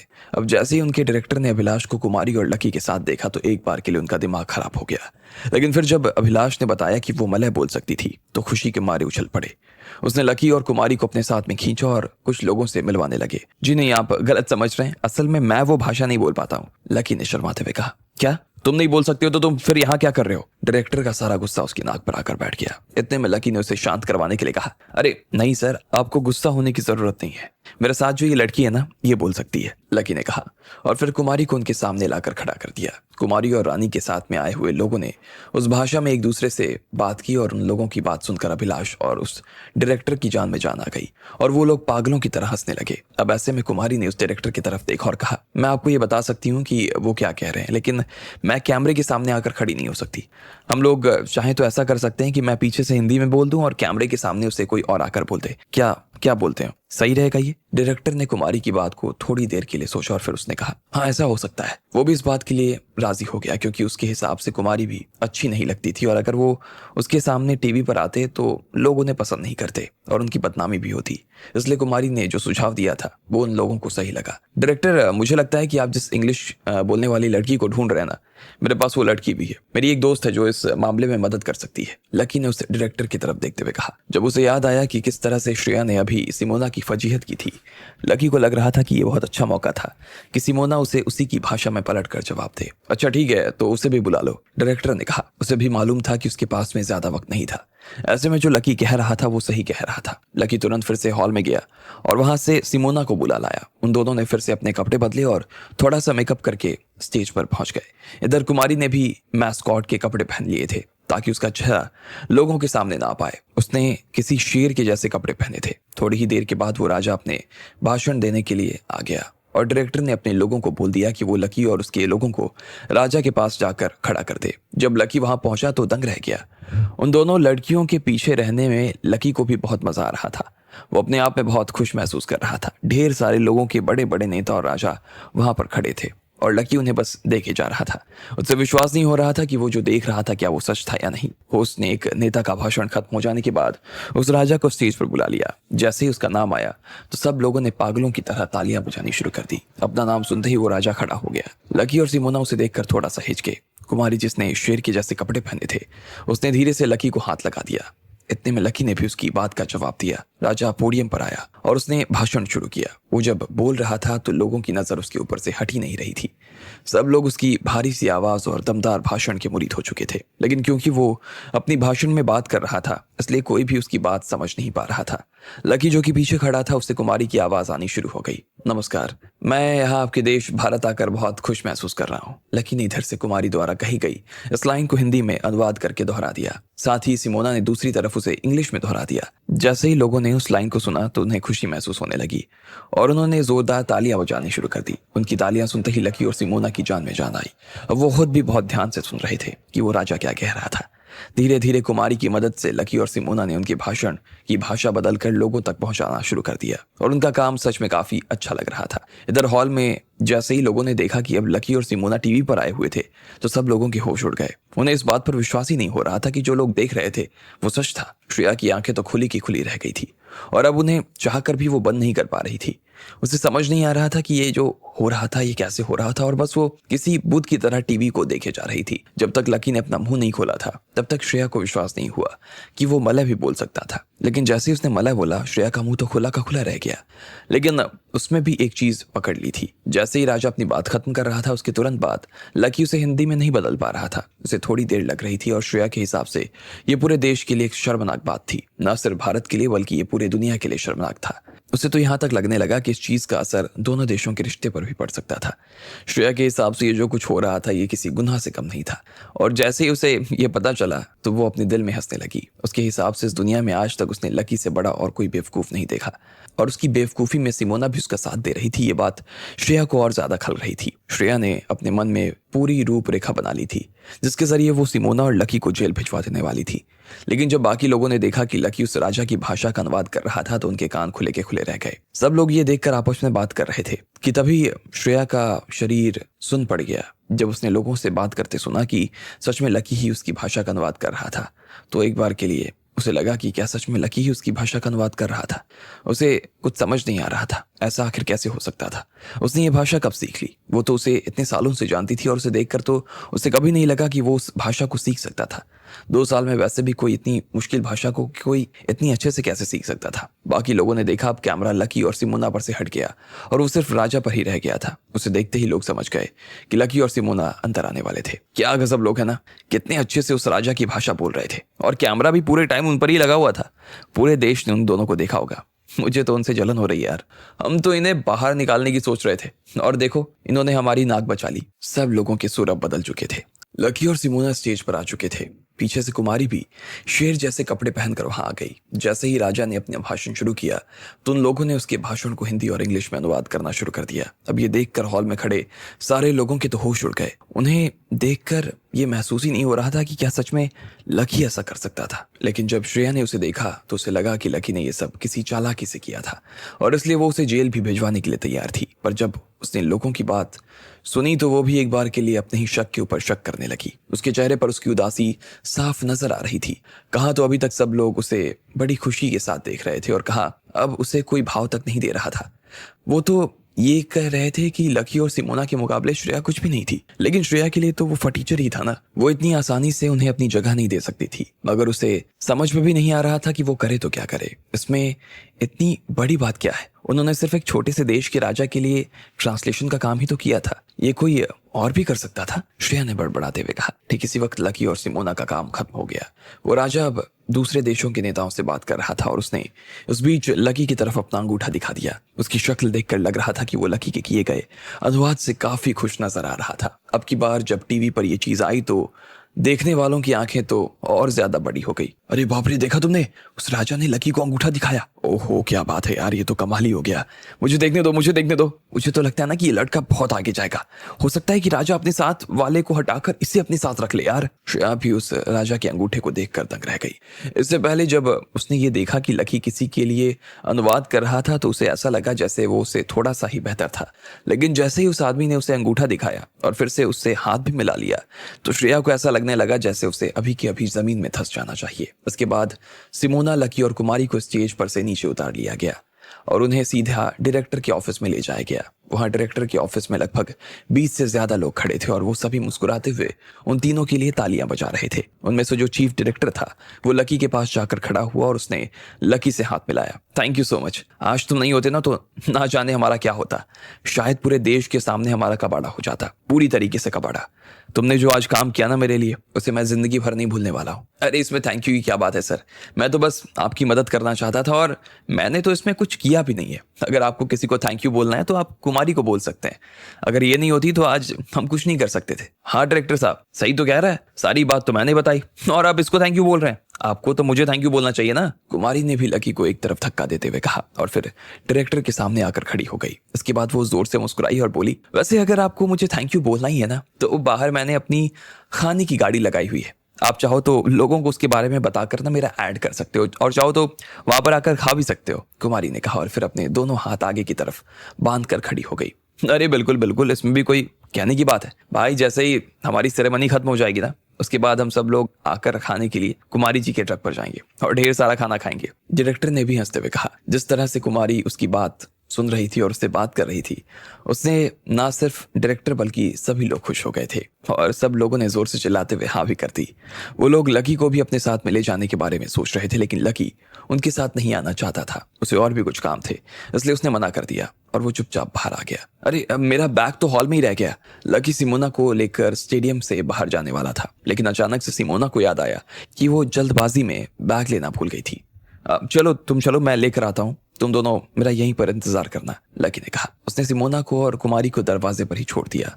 उसके बाद वो खुद हॉल में जाने के लिए अंदर चला गया। वो दोनों भी उसके साथ अंदर जाना चाहती थी लेकिन उन सब के साथ अभी कुछ देर पहले जो हुआ उससे ध्यान में रखते हुए लकी ने मना कर दिया। वो किसी भी हाल में ये नहीं चाहता था कि कुमारी या सिमोना को किसी तरह का नुकसान पहुंचे। लेकिन अगर तुम्हें कुछ हो गया तो, किसी ने हाथ लगाने की कोशिश की तो, कुमारी ने पूछा, तो मैं आपकी बार ना उसका मुंह तोड़ दूंगा, समझी, लकी ने कहा और हॉल के अंदर जाने लगा। जैसे ही सब लोगों ने लकी को हॉल के अंदर दाखिल होते हुए देखा तो वो लोग एक के बाद एक होकर खड़े हो गए। जब उन्होंने लकी को अंदर आते हुए देखा तो उनसे रहा नहीं गया और अचानक से उन सबको वो पल याद आ गया जब वो लकी को बाहर निकालने की कोशिश कर रहे थे। अब जब लकी अंदर आया तो उन्हें ना चाहते हुए भी उससे बहुत डर महसूस होने लगा। उन्हें समझ नहीं आ रहा था कि वो वापस क्यों आया था। एक पल के लिए तो उन्हें ऐसा लगा कि उन्होंने लकी के साथ में जो किया था उसके बाद लकी उनसे उस चीज का बदला लेने के लिए आया था। वो इस बात से घबरा गए, लेकिन वो भूल गए थे कि ये लकी वो लकी नहीं था जो अभी 1 घंटे पहले था। उसे राजा ने सराहा था, उसे डायरेक्टर ने सराहा था। ऐसे में उसकी पहचान भी पूरी तरीके से बदल चुकी थी। अब इन लोगों को भी लकी को हाथ लगाने में डर लग रहा था, क्योंकि उसे हाथ लगाने का मतलब था वो सीधा डायरेक्टर की कॉलर पर हाथ लगा रहे थे। क्या बात है, तुम लोग क्या अभी भी मुझे यहाँ से बाहर निकालने के बारे में सोच रहे हो? देखो सच बताना, तुम्हारे दिमाग में क्या अभी यही चल रहा है ना? लेकिन मैं तुम्हें अपनी तरफ से एक बात क्लियर कर दूं कि मैं यहाँ पर सिर्फ अपने दोस्त का बैग लेने आया था। बैग लेने के बाद मैं खुद यहाँ से चला जाऊंगा। अगर फिर भी तुम मुझे मारने के बारे में सोच रहे हो, हमला करना चाहते हो, तो शौक से कर सकते हो, आ जाओ, लकी ने कहा और फिर धीरे धीरे बैग की तरफ बढ़ने लगा। लेकिन उसकी आंखें बिल्कुल चौकन्नी थी और वो सब लोगों को देखे जा रहा था। उसमें से एक आदमी ने गहरी सांस ली और उसने लकी के पास आते हुए कहा, नहीं नहीं लकी सर, तुम हमें गलत समझ रहे हो। हमने पहले ही तुम्हारे साथ जो किया वो गलत किया। तुम आराम से अंदर आ सकते हो और जब मर्जी ना तब जा सकते हो बाहर। हाँ, हमें हमें हमें बता दो कौन सा बैग है तुम्हारा, हम तुम्हारा बैग दे सकते हैं। अरे आओ ना लकी, मुझे तो लग रहा था कि तुम्हारे साथ वो दोनों भी आने वाली हैं। लकी ये सुनते ही काफी स्तब्ध हो गया। उसे समझ नहीं आ रहा था कि आखिर ये सब क्या चल रहा था। ये लोग उससे ऐसे बात क्यों कर रहे थे? अभी 1 घंटे पहले तो वो उसे मारने पर उतारू थे और अभी 1 घंटे बाद वो उसके ऊपर प्यार के फूल बरसा रहे थे। इधर बाहर खड़ी कुमारी ने और सिमोना ने लकी को थोड़ी चिंता भरी नजरों से देखा। उसे अंदर गए 5 से 10 मिनट हो गए थे और अभी तक वो बाहर नहीं आया था। ऐसे में वो दोनों हॉल के दरवाजे के पास आ गए और कुमारी ने दरवाजा खोलकर देख लिया कि आखिर वो चल क्या रहा था। ऐसे में जब उन लोगों ने देखा कि सब लोगों का व्यवहार लकी के लिए पूरी तरीके से बदल गया था, तो वो खुद भी हैरान हो गए। उन्हें समझ नहीं आ रहा था कि ये कैसे हो सकता था। कुमारी ने घूमते हुए सिमोना को देखा और फिर मुस्कुराते हुए बोली, मुझे लग रहा है ना कि इन सब लोगों ने लकी को राजा के साथ में ना हाथ मिलाते देख लिया था, इसलिए बेचारे सब डर के बैठे हुए हैं। कोई भी लकी को हाथ लगाने की बात नहीं कर रहा, उल्टा सब लोग उसे गले लगाने के लिए राजी हैं। ऐसे ना मुझे नहीं लगता कि अब हम लोगों को भी कोई डरने की जरूरत है। हम लोग भी आराम से जा सकते हैं, कोई हाथ तक नहीं लगाएगा। कुमारी ने बस इतना भर कहा और फिर सीधा दरवाजे के अंदर घुस गई। वो अंदर आई और लकी के पास आकर खड़ी हो गई। तुम? लकी उसे देखकर चौंक गया। कुमारी ने धीमी सी आवाज में कहा, अरे सब ठीक है, चिंता मत करो। और फिर वो उसे देखकर मुस्कुराने लगी। फिर उसने बाकी लोगों की तरफ देखा और बोली, अरे क्या हुआ? तुम तो हमें बाहर निकाल देने वाले थे ना, फेंकने वाले थे ना हमें बाहर। तो अब आओ, आ जाओ, अगर है हिम्मत तो फेंको बाहर और ले लो 50,000। लेकिन बाकी लोगों की हालत खराब थी। उन्हें लग रहा था कि अगर उन्होंने कुमारी को हाथ भी लगाया तो लकी उनकी जान तक ले सकता था। लोगों को यह भी लग रहा था कि उन्हें लकी का गुस्सा शांत कर देने में कुछ करना चाहिए था, वरना अगर वो इसी तरह से गुस्सा होता रहा तो शायद इन सबको अपने काम से हाथ धोना पड़ता। अरे नहीं नहीं, आप कैसी बात कर रही हैं? हमारे माथे में तो जंग लग गई थी, इसलिए हम सब ऐसी बातें में आ गए थे। लकी भाई हमें माफ कर देना, हमने आपके साथ में जो किया गलत किया और आगे से हम कभी ऐसा कुछ नहीं करेंगे। आपको चिंता करने की जरूरत नहीं है लकी भाई, हम सब लोग आपके साथ में हैं। अरे हम आपको ना बाहर निकालने के बारे में सोच भी कैसे सकते हैं लकी भाई, हमारी इतनी औकात ही नहीं है। ये सब बोल बच्चन सुनकर कुमारी को हंसी आ गई और वो हंसते हुए बोली, क्या बात है, एक से बढ़कर एक गिरगिट है यहाँ पे। इतनी जल्दी अपना रंग बदल डाला और फिर ये भी चाहते हैं कि हम तुम्हें माफ भी कर दें। बहुत ज्यादा नहीं मांग रहे हो? मालूम है ना फिर राजा ने लकी से हाथ मिलाने के बाद क्या कहा है? वो बोला कि लकी भाई जान बचा ली आपने, अब बंदे की जान भी हमेशा हाजिर रहेगी। कुमारी ने जैसे ही ये कहा तो लकी उसकी तरफ देखने लगा। उसे तो ऐसा कुछ याद ही नहीं आ रहा था कि राजा ने उससे ऐसा कुछ कहा हो। उसने तो सिर्फ इतना कहा था कि तुमने बहुत अच्छा काम किया और इसके अलावा और कुछ भी नहीं। ऐसे में कुमारी के दिमाग में ये सब बात कहां से आ रही थी, उसे ये समझ ही नहीं आ रहा था। लेकिन फिर कुमारी ने उसके सामने देखकर आंख मारी और लकी उसका इशारा समझ गया और उसने हाँ में गर्दन हिला दी। अब इधर कुमारी ने बाकी लोगों की तरफ देखा और बोली, सुना तुमने उन्होंने क्या कहा था? ये उनके शब्द थे। कुमारी के मुंह से ये सब सुनते ही बाकी सब लोगों के तो होश ही उड़ गए। चलो अब सब के सब एक एक करके अपने घुटनों पर बैठ जाओ, अचानक से कुमारी ने चिंघारते हुए कहा। लोग ये सुनकर दुविधा में पड़ गए और उन्हें अपने किए पर पछतावा होने लगा। साथ ही उन्हें यह भी समझ आ नहीं रहा था कि कुमारी अब उनसे आगे क्या करवाने वाली थी। उसकी चिंगार से तो उन सबके रोंगटे खड़े हो गए और उसकी आवाज कान में जाते ही आधे से ज्यादा लोग तो जमीन पर बैठ गए। न सिर्फ वो जमीन पर बैठ गए बल्कि लेट भी गए थे। इधर श्रेया और अब्बास जो कुर्सी पर बैठे थे उन्हें लेटा हुआ देख रहे थे। लकी और सिमोना जैसे ही स्टेडियम से बाहर निकलने वाले थे कि इतने में सिमोना को याद आया कि उसका बैग तो हॉल में ही रह गया। वो अंदर जाने वाली थी लेकिन उससे पहले ही लकी अंदर चला गया और उसे देखते ही सब लोगों के तेवर पूरी तरीके से बदल गए। इसके बाद जब कुमारी आई तो उसने भी लकी के लिए और बढ़ा चढ़ाकर बातें करनी शुरू कर दी और अगले ही पल उसने सब लोगों को उनके घुटने पर बैठा दिया। लेकिन श्रेया और अब्बास अभी भी अपने घुटने पर नहीं आए थे। वो अपनी कुर्सियों पर ही बैठे थे और उन लोगों को देखे जा रहे थे जो उनके पैरों में बैठे थे। उनके चेहरे पर अजीब से भाव थे और उन्हें समझ नहीं आ रहा था कि आखिर अब आगे क्या करना था। अच्छा, तो यहाँ पर कुछ लोग ऐसे भी हैं जिन्हें लगता है कि उनसे कोई गलती नहीं हुई है, वो अपनी गलती को ना मानने के लिए तैयार ही नहीं है। कुमारी ने अब्बास और श्रेया की तरफ देखते हुए कहा और मुस्कुराने लगी। लेकिन श्रेया और अब्बास के चेहरे पर अभी तक कोई शिकन नहीं आई थी, इसलिए उसने फिर से कहा, उन्हें देखकर ऐसा लग रहा है जैसे उन्हें इस बात का पता ही नहीं चल रहा कि उनसे गलती हुई है, और वो भी बहुत बड़ी गलती। अब जब वो अपनी गलती को मानना ही नहीं चाहते तो मुझे ऐसा नहीं लगता कि हमें यहाँ रुकना चाहिए, हमें यहाँ से निकल जाना चाहिए। लेकिन हमारे जाने के बाद जो उन्हें परिणाम भुगतने पड़ेंगे ना, उसकी जिम्मेदारी ना वो खुद ही ले। चलो लकी, चलते हैं, कुमारी ने कहा और फिर लकी और सिमोना को अपने साथ लेते हुए वहां से बाहर जाने लगी। जैसे ही वो लोग निकलने को थे कि इतने में पीछे से लोगों की ढेर सारी चिल्लाने की आवाजें आनी शुरू हो गई। अरे नहीं लकी भाई, प्लीज मत जाओ, अरे तुम दोनों रुक जाओ ना, कहाँ जा रही हो, हमें प्लीज एक मौका दो, बस एक मौका। कुमारी उसकी बात सुनकर लकी और सिमोना की तरफ देखते हुए मुस्कुराने लगी।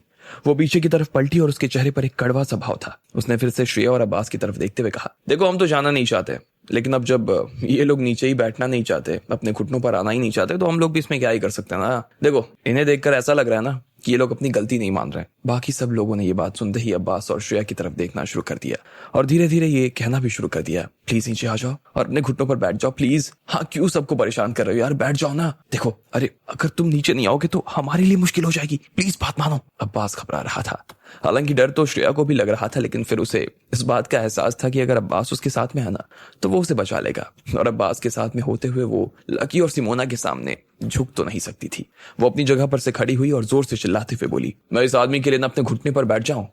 ऐसा जिंदगी में नहीं हो सकता। इस आदमी ने हमेशा मेरे साथ बुरा किया, हर कदम पर इसने मेरे साथ बेईमानी की है, और तुम कह रहे हो कि मैं इसके सामने नीचे झुक जाऊं? कभी नहीं, मेरे सामने ये आदमी गोबर है, गोबर। इतना कहना था कि एक जोरदार आवाज हुई। जब श्रेया जोर से ये सब चिल्ला रही थी तो इतने में अब्बास अभी जगह पर से खड़ा हुआ अपनी, और उसने श्रेया के गाल पर एक तमाचा मार दिया। वो खुद भी लकी के सामने अपने घुटनों पर आने से कतरा रहा था, लेकिन जब उसने श्रेया के मुंह से इस तरह की बातें सुनी तो उसे लगा कि वो लकी को और ज्यादा गुस्सा दिलाने का काम कर रही थी। अब लकी की पहचान सीधे उस राजा से हो चुकी थी, और अगर कल को अब्बास का मन करता कि वो उस राजा के देश में अपनी कंपनी खोले तो लकी उसमें टांग अड़ा सकता था। इसलिए उसे श्रेया को थप्पड़ मारने इंस्टा मिलियनेयर स्टोरी को सबसे पहले सुनने के लिए my name is king channel को सब्सक्राइब करो। में ना ज्यादा सोचना नहीं पड़ा, और उसने तुरंत ही उसके गाल लाल कर दिए ताकि वो अपना बकवास सा मुंह बंद कर दे। अब्बास ये क्या किया तुमने? श्रेया ने अपने गाल पर अपना हाथ रखा हुआ था और वो अब्बास को बस देखे जा रही थी।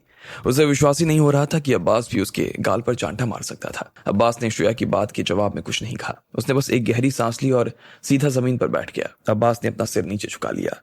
उसका चेहरा गर्म और लाल हो चुका था और उसे बहुत ज्यादा शर्म आ रही थी। अब सिर्फ श्रेया ही ऐसी बाकी रह गई जो कि नीचे नहीं बैठी थी। इससे पहले तो लोगों ने उसे ज्यादा कुछ नहीं कहा था क्योंकि उन्हें लग रहा था कि वो अब्बास के साथ में थी, लेकिन अब जब खुद अब्बास भी लकी के पैरों पे था तो बाकी लोगों को श्रेया की कोई परवाह नहीं रह गई और उन्होंने श्रेया के ऊपर चिल्लाना शुरू कर दिया, श्रेया चुपचाप बैठ जाओ नीचे, समझी? ए लड़की बैठ नीचे, तेरी वजह से ना हम सब मारे जाएंगे, बैठ जा। एक लड़का जो कि श्रेया के पास ही खड़ा था उसने भी श्रेया को खींचकर नीचे बैठाने की कोशिश की। तभी श्रेया का बैलेंस बिगड़ा और वो तुरंत अपने बैग के साथ नीचे आ गई। चलो कोई बात नहीं, ये भी ठीक है, बुरा नहीं है, बुरा नहीं है, वेल डन वेल डन। कुमारी ने श्रेया के सामने देखा और मुस्कुराते हुए कहा। लकी और सिमोना एक दूसरे को देखे जा रहे थे और उनके चेहरे पर भी ना चाहते हुए एक मुस्कान आ गई। वो सोच रहे थे कि कहीं इन सब चीजों के चक्कर में कुमारी उन्हें किसी मुसीबत में ना डाल दे। चलो आगे आओ, कुमारी ने लकी और सिमोना को आगे लाते हुए कहा और उसने उन दोनों को कुर्सी पर बैठा दिया। कुमारी ने लकी को देखा और बोली, हाँ तो मैंने आपके लिए सेटिंग बना दी है, बिसात बिछा दी है। अब तुम्हें तो याद है ना कि अभी थोड़ी देर पहले इन लोगों ने मेरी, तुम्हारी और श्रेया की किस तरह की बेइज्जती की। ऐसे में अब तुम लोग देख लो कि इनके साथ क्या करना है, लेकिन इन्हें सबक अच्छा सिखाना। लकी ने यह बात सुनी और फिर सिमोना की तरफ देखने लगा। उसके चेहरे पर किसी भी तरह का कोई गुस्सा नजर नहीं आ रहा था। वो देख पा रही थी कि पहले ही इन लोगों को जितनी सजा मिलनी चाहिए उतनी तो मिल चुकी थी, अब उन्हें इससे ज्यादा सजा देने की जरूरत नहीं थी। लकी ने भी मुस्कुराते हुए कुमारी की तरफ देखा और फिर धीरे से बोला, देखो कुमारी, लोगों के लिए ना सबसे ज्यादा जरूरी चीज होती है उनकी डिग्निटी, उनका सम्मान। अब तुमने तो इन्हें हमारे पैरों पे लाकर बैठा दिया है। मेरे हिसाब से इतना काफी है। मारने पीटने से ना बहुत ज्यादा कुछ होने वाला नहीं है, इसलिए मुझे लगता है कि इन्हें छोड़ देना चाहिए। कुमारी इस बात का ही इंतजार कर रही थी कि आखिर लकी के दिमाग में इन्हें सजा देने के लिए क्या ख्याल आ रहे थे।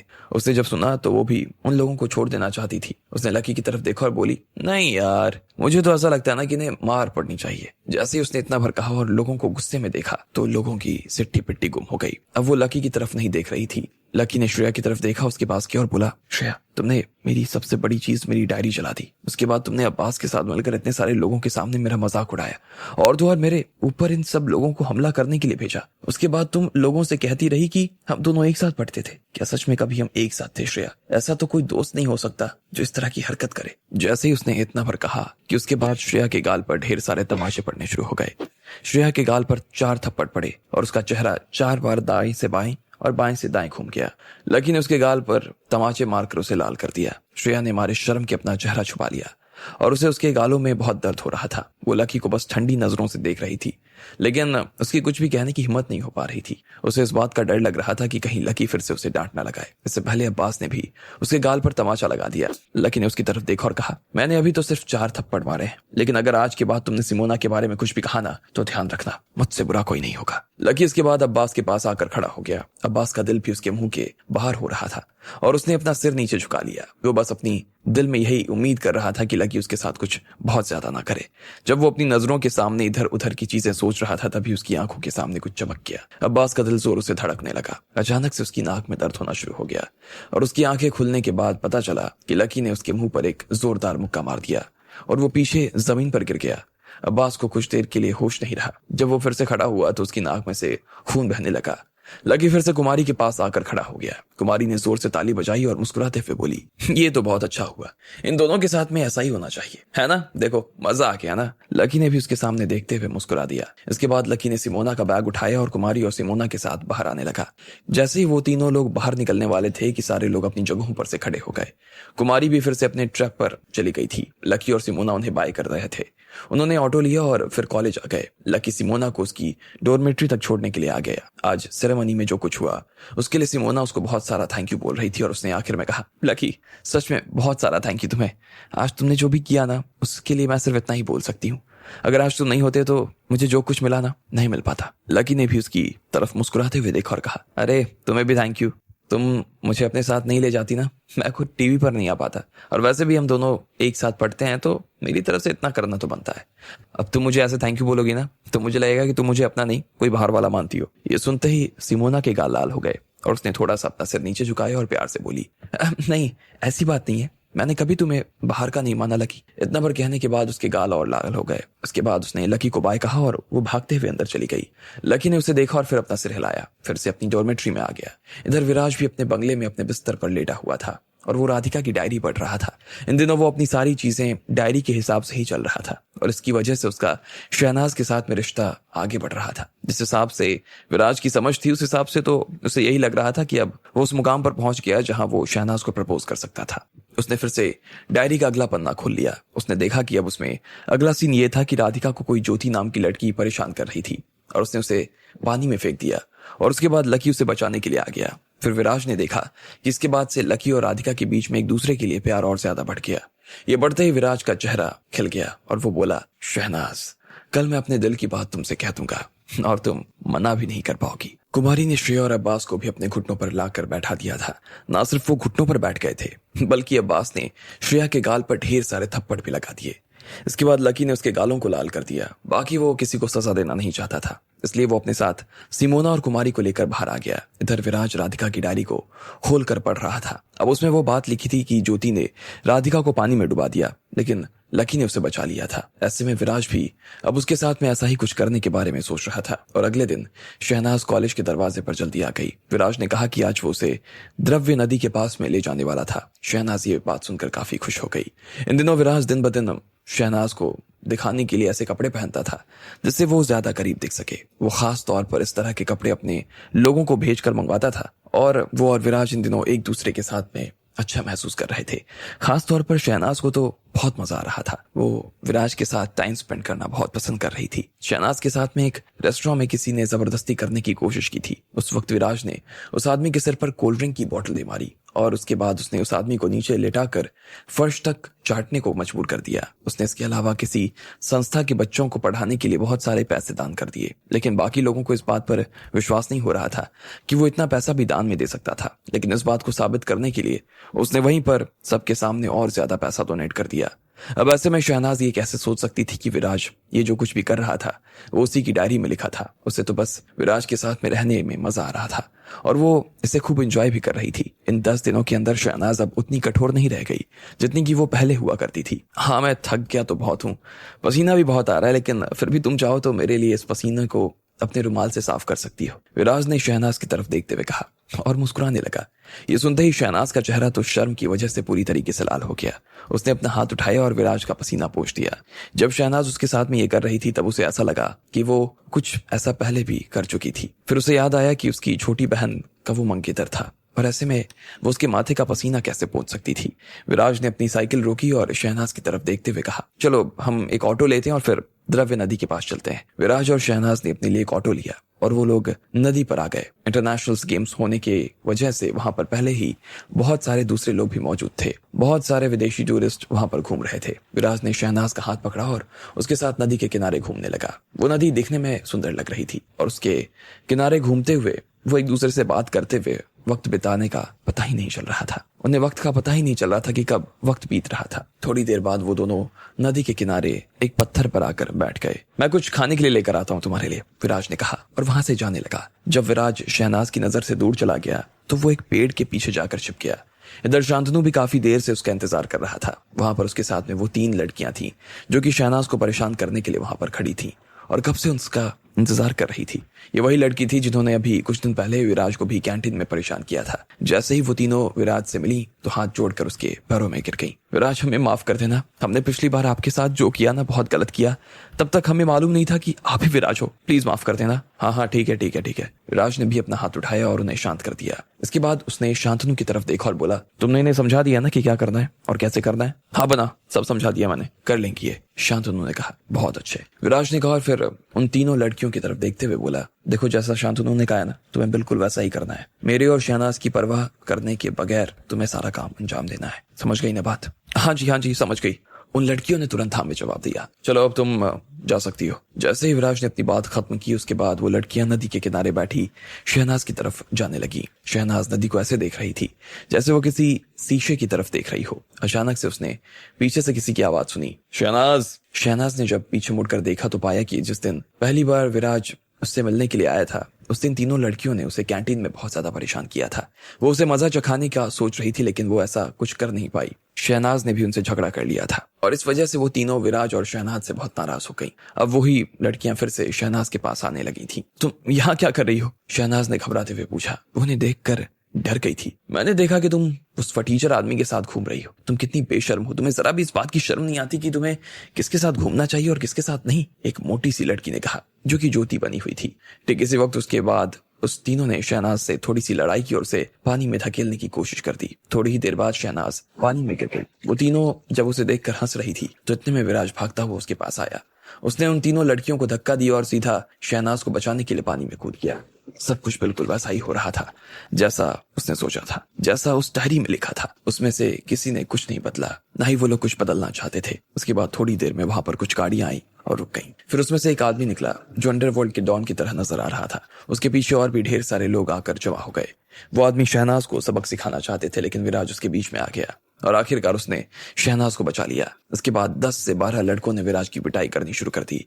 वो सब लोग शहनाज के पास में जाने की कोशिश कर रहे थे लेकिन उनमें से कोई भी उसके पास नहीं पहुंच पा रहा था। विराज ने शहनाज को एक भी चोट आने तक नहीं दी। नहीं, शहनाज भी विराज को किसी तरह का नुकसान होते हुए नहीं देख सकती थी। वो जोर से चिल्ला रही थी लेकिन विराज ने उसे इस तरह से पकड़ रखा था कि वो हिल तक नहीं पा रही थी। तुम चिंता मत करो शहनाज, मैं तुम्हें कोई चोट नहीं आने दूंगा, विराज ने शहनाज के कानों में कहा। उसके मुंह से खून बहने लगा था और वो शहनाज के चेहरे पर गिरे जा रहा था। शहनाज रो रही थी और उसे बचाने की कोशिश कर रही थी। नहीं, मत मारो इसे, मत मारो। जब शहनाज का रोना अपने चरम पर था तो अचानक से आसमान में ढेर सारे हेलीकॉप्टर नीचे जमीन पर आ गए।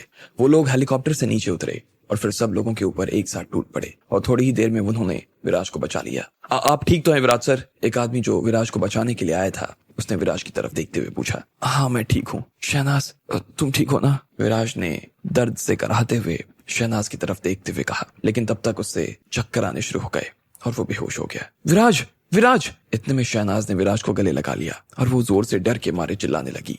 उसकी आंखों में आंसू थे। इधर विराज को शहनाज को लेकर हेलीकॉप्टर सीधे हॉस्पिटल के लिए रवाना हो गया। विराज को सीधा इमरजेंसी रूम में एडमिट करवा दिया गया। शहनाज भी इमरजेंसी रूम के बाहर उसका इंतजार कर रही थी। उसे बहुत डर लग रहा था, घबराहट हो रही थी और उसके माथे पर उसके पसीने साफ नजर आ रहे थे। उसे ऐसा लग रहा था कि इससे अच्छा तो यही होता कि विराज की जगह वो इमरजेंसी में एडमिट हो जाती। लगभग शाम को 5 बजे विराज बाहर जनरल वार्ड में शिफ्ट हो गया, लेकिन अभी वो बेहोशी की हालत में था। शहनाज आकर विराज के पास बैठ गई। उसने उसका हाथ पकड़ा और बस उसे देखने लगी। रात को 8 बजे के आसपास शहनाज ने देखा कि विराज की आंखें खुलने लगी और उसने धीरे से अपनी पलकें उठा ली। शहनाज उसे देखते ही खुश हो गई और जोर से चिल्लाते हुए बोली, विराज! डॉक्टर, विराज को होश आ गया, जल्दी से आओ, विराज को होश आ गया। नहीं नहीं, डॉक्टर को बुलाने की कोई जरूरत नहीं है, मैं ठीक हूँ। शहनाज तुम बताओ तुम कैसी हो? विराज ने मुस्कुराते हुए शहनाज को देखा और कहा, हाँ मैं भी ठीक हूँ। शहनाज ने अपनी तरफ से कहा। विराज को अभी भी उसकी चिंता सता रही थी। शहनाज की नाक भीग गई और उसने गीली आंखों से विराज की तरफ देखा और कहा, विराज तुम्हें मुझे बचाने के लिए इतना परेशान नहीं होना चाहिए था। अगर तुम इतनी परेशानी नहीं उठाते ना तो तुम्हें इतनी चोट नहीं लगती। नहीं शहनाज, ऐसा कैसे कह रही हो? तुम्हें चोट लगती तो मुझे और ज्यादा दर्द होता ना। लेकिन तुम चिंता मत करो, मैं अभी बिल्कुल ठीक हूँ और सिर्फ ठीक ही नहीं हूँ, बहुत खुश भी हूँ। मेरे सामने तुम जो बैठी हो, विराज ने कहा और उसे देखकर मुस्कुराने लगा। शहनाज सिर्फ उसका चेहरा देख रही थी और उसे विराज के लिए अपने दिल में कुछ महसूस होने लगा। इन दिनों विराज जब से उसकी जिंदगी में आया था तब से शहनाज के मन में उसके लिए कुछ कुछ होने लगा था, जिसकी वजह से विराज सिर्फ उसका दोस्त ही नहीं रह गया, लेकिन फिर भी वो उसकी छोटी बहन का मंगेतर था। अगर उसके दिल में इस तरह की कोई बात आ रही थी तो भी वो उसे बाहर नहीं दिखा रहा था। वो अपने इमोशंस को इग्नोर कर रहा था। विराज तुम आराम करो, मैंने ये सब शिरीन को तो बताया ही नहीं, लेकिन अब जब तुम जाग चुके हो तो मैं उसे कॉल करती हूँ, वो यहाँ पर तुम्हारा ध्यान रखने के लिए आ जाएगी। शहनाज ने धीरे से कहा और वो अपनी जगह से खड़ी होकर बाहर जाने लगी। शहनाज! विराज अपनी जगह पर से उठा और उसने शहनाज का हाथ पकड़ लिया। शहनाज के दिल की धड़कन तेज हो गई थी, वो बहुत जोर जोर से धड़क रही थी। उसने घूमकर विराज की तरफ देखा और डबडबाई हुई आंखों से देखकर बोली, क्या तुम्हें मेरी आंखों में अपने लिए कोई फीलिंग नजर नहीं आती क्या? ये बात कहते ही शहनाज का शरीर ऊपर से नीचे तक पूरी तरीके से थर्रा गया। वो बस विराज की तरफ देख रही थी और उसे समझ नहीं आ रहा था कि उसका दिल उसके साथ क्या खेल खेल रहा था। नहीं, तुम्हें क्या लगता है मैं हर रोज इस तरह से गरीबों की तरह सिर्फ तुम्हें देखने के लिए तुम्हारे कॉलेज में आता हूँ? तुम्हें पता है हमने नदी के किनारे जो दाल चावल खाए थे वो मेरी जिंदगी की सबसे अच्छे दाल चावल थे। मैंने इससे पहले अपनी जिंदगी में इससे अच्छा और कुछ नहीं खाया। जादू दाल चावल में नहीं था, जादू तुम्हारे हाथों में था। मेरे लिए तुम दाल चावल हो चुकी हो और अब मैं बाहर का कितना भी पनीर खा लूं ना, लेकिन तुम्हारी जगह और कोई नहीं ले सकता। भले ही मैं अपनी जिंदगी में और कितनी भी लड़कियों को देख लूं, लेकिन तुम्हारी जगह कोई नहीं ले सकता। तुम समझ रही हो ना मैं क्या कह रहा हूँ? विराज ने कहा। विराज अपने साथ शहनाज को नदी पर ले आया था। वो आज उसके साथ वो ही करने वाला था जो ज्योति ने राधिका के साथ किया था। विराज ने पूरा सीन वैसा ही बना दिया और फिर उसे चोट भी आ गई। शहनाज ने जब देखा कि विराज उसे अपनी जान पर खेल कर बचा रहा था, वो उसे पसंद करने लगी। लेकिन विराज के साथ उसका कोई रिश्ता नहीं हो सकता था, इसलिए उसने वहां से जाना ही ठीक समझा। पर विराज ने उसका हाथ पकड़ लिया और उसने शहनाज को प्रपोज तक कर दिया। उसकी बात सुनकर शहनाज ने अपना चेहरा दूसरी तरफ घुमा लिया और उसकी आंखों से 2 आंसू भी गिर गए। उसने अपना आंसू पोंछा और फिर धीरे से बोली, मैं जानती हूँ कि तुम्हारी आंखों में जो है वो उतर कर मेरी आंखों में आ रहा है, लेकिन विराज तुम ये कैसे भूल सकते हो कि तुम मेरी छोटी बहन की मंगेतर हो, हम दोनों के बीच इसलिए। इतने में विराज ने खुशी खुशी उसकी बात को काटते हुए कहा, अरे तुम्हें सच में क्या उस चीज की चिंता हो रही है? तो फिर ठीक है, मैं तुम्हारी बहन के साथ अपनी सगाई तोड़ देता हूँ। क्या ये कैसी बात कर रहे हो तुम? ये सुनते ही शहनाज के हाथ पैर ढीले पड़ने लगे। उसके मन में कुछ अजीब से ख्याल आने लगे। ये कैसे हो सकता है? अगर शिरीन को पता चला कि इसने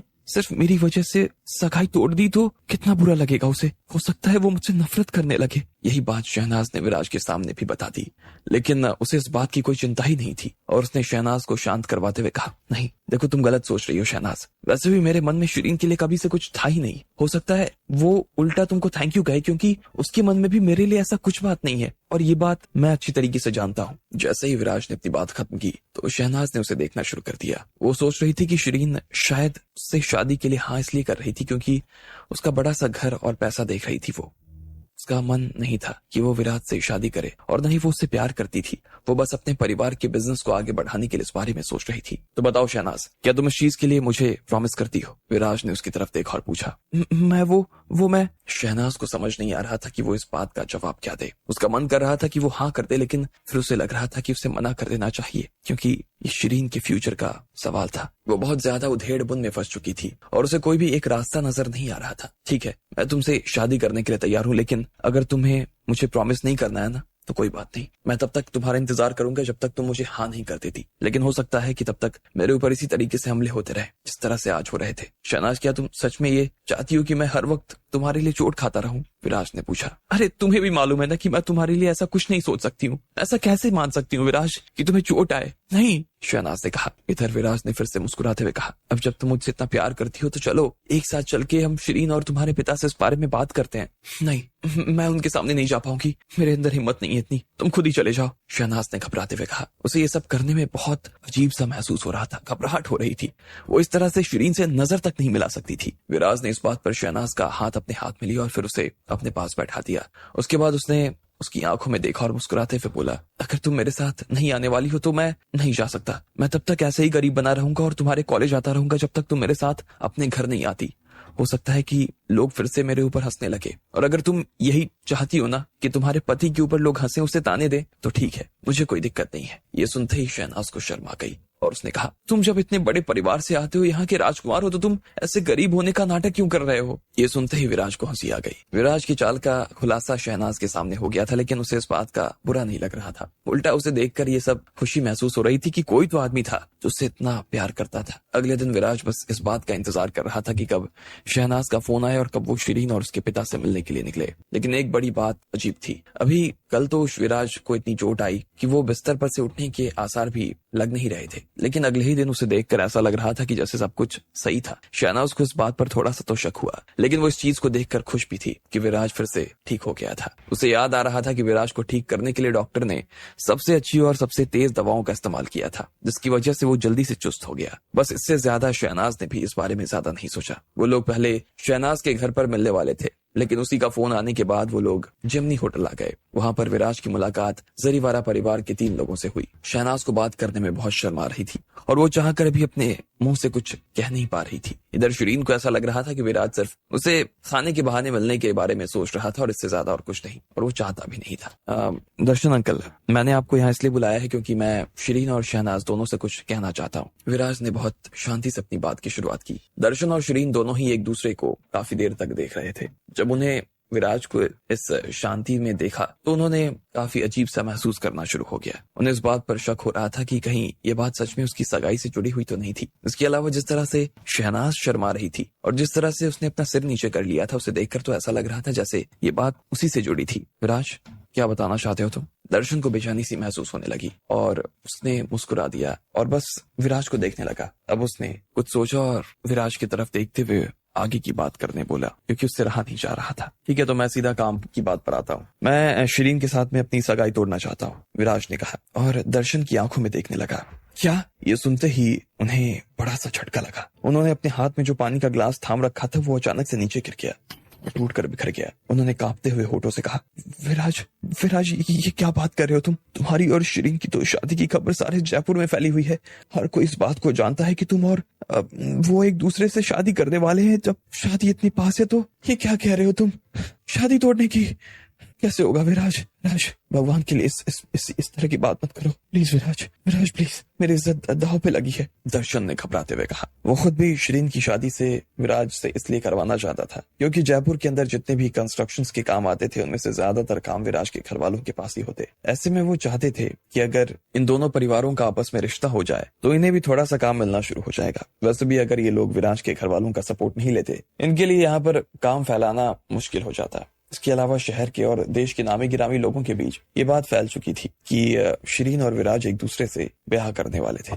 अब अगर ऐसे में विराज मना कर देता तो इससे शिरीन और उसके घर वालों की बहुत बदनामी हो जाती। जैसे ही शिरीन ने विराज के मुंह से ये बात सुनी तो एक बार के लिए तो उसे गुस्सा आया, लेकिन अचानक से उसे इस बात की काफी खुशी होने लगी क्योंकि वो तो विराज को जरा भी पसंद नहीं करती थी और ना ही उससे शादी करना चाहती थी। वो खुद इस सगाई को तोड़ देना चाहती थी। हाँ, मैं जानता हूँ कि जो भी मैं कह रहा हूँ ये बहुत ही जल्दी हो रहा है, लेकिन अंकल प्लीज मुझे माफ कर देना, क्योंकि मैं एक ऐसी लड़की को अपना दिल दे बैठा हूँ जो मुझे शिरीन से ज्यादा पसंद है, इसलिए मैं इससे कोई रिश्ता नहीं रखना चाहता और मुझे ये बात कहने में कोई मलाल भी नहीं है। विराज ने कहा, कौन है वो लड़की और किससे प्यार हो गया है तुम्हें? दर्शन के हाथ कांप रहे थे और उन्होंने कांपते हुए हाथों को टेबल पर रखा और विराज को देखते हुए कहा। विराज ने धीरे से शहनाज की तरफ देखा और बड़े प्यार से कहा, वो कोई और नहीं बल्कि आपकी ही बड़ी बेटी शहनाज है। शहनाज?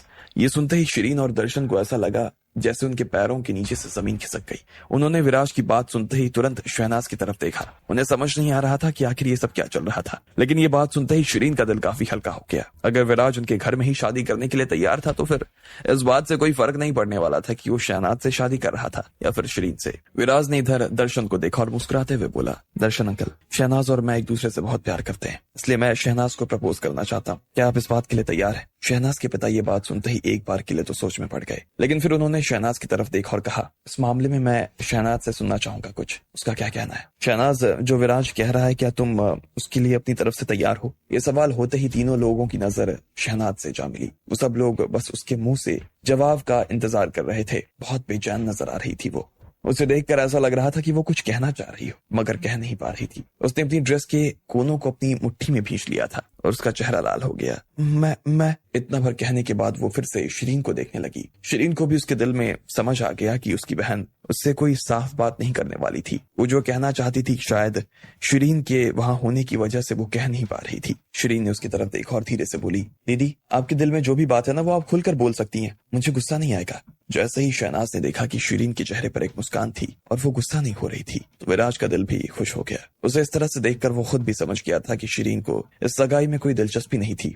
हाँ, ये बात सच है, मैं विराज को पसंद करती हूँ। तो अब जब शहनाज ने ये बात कह ही दी है तो मैं इससे आगे क्या ही कह सकता हूँ बेटा। विराज, मुझे इसमें कोई दिक्कत नहीं है। मुझे लगता है कि तुम्हारी और शहनाज की जोड़ी अच्छी लगेगी, तो क्या तुम लोग आज के आज ही एक दूसरे से शादी करने के लिए तैयार हो? विराज ने शहनाज का हाथ अपने हाथ में लिया और मुस्कुराते हुए बोला, नहीं, मुझे लगता है कि 15 दिसंबर की तारीख ठीक रहेगी, तो जैसा होता है वैसा ही होने दीजिए, हम सिर्फ दुल्हन बदल देंगे। विराज शहनाज से शादी करने के लिए उतावला हुआ जा रहा था। वो उससे बहुत प्यार करने लगा था और उसने शहनाज को प्रपोज भी कर दिया, लेकिन शहनाज को इस बात से डर लग रहा था कि अगर इसके बारे में शिरीन को पता चला तो वो क्या सोचेगी। मगर विराज ने वो सब संभाल लिया और वो दर्शन के पास में अपनी शादी की बात करने के लिए आ गया। दर्शन ने जब इस चीज के लिए शहनाज के मुंह से हाँ सुनी तो उन्होंने भी हाँ कर दी। अब विराज और शहनाज की शादी 15 तारीख के दिन ही होने वाली थी। दीदी, आपकी किस्मत सच में बहुत अच्छी है, आपको विराज से ज्यादा अच्छा लड़का ना कभी नहीं मिल सकता था। शिरीन ने शहनाज को गले लगाते हुए कहा। उसे इस बात का जरा भी अफसोस नहीं था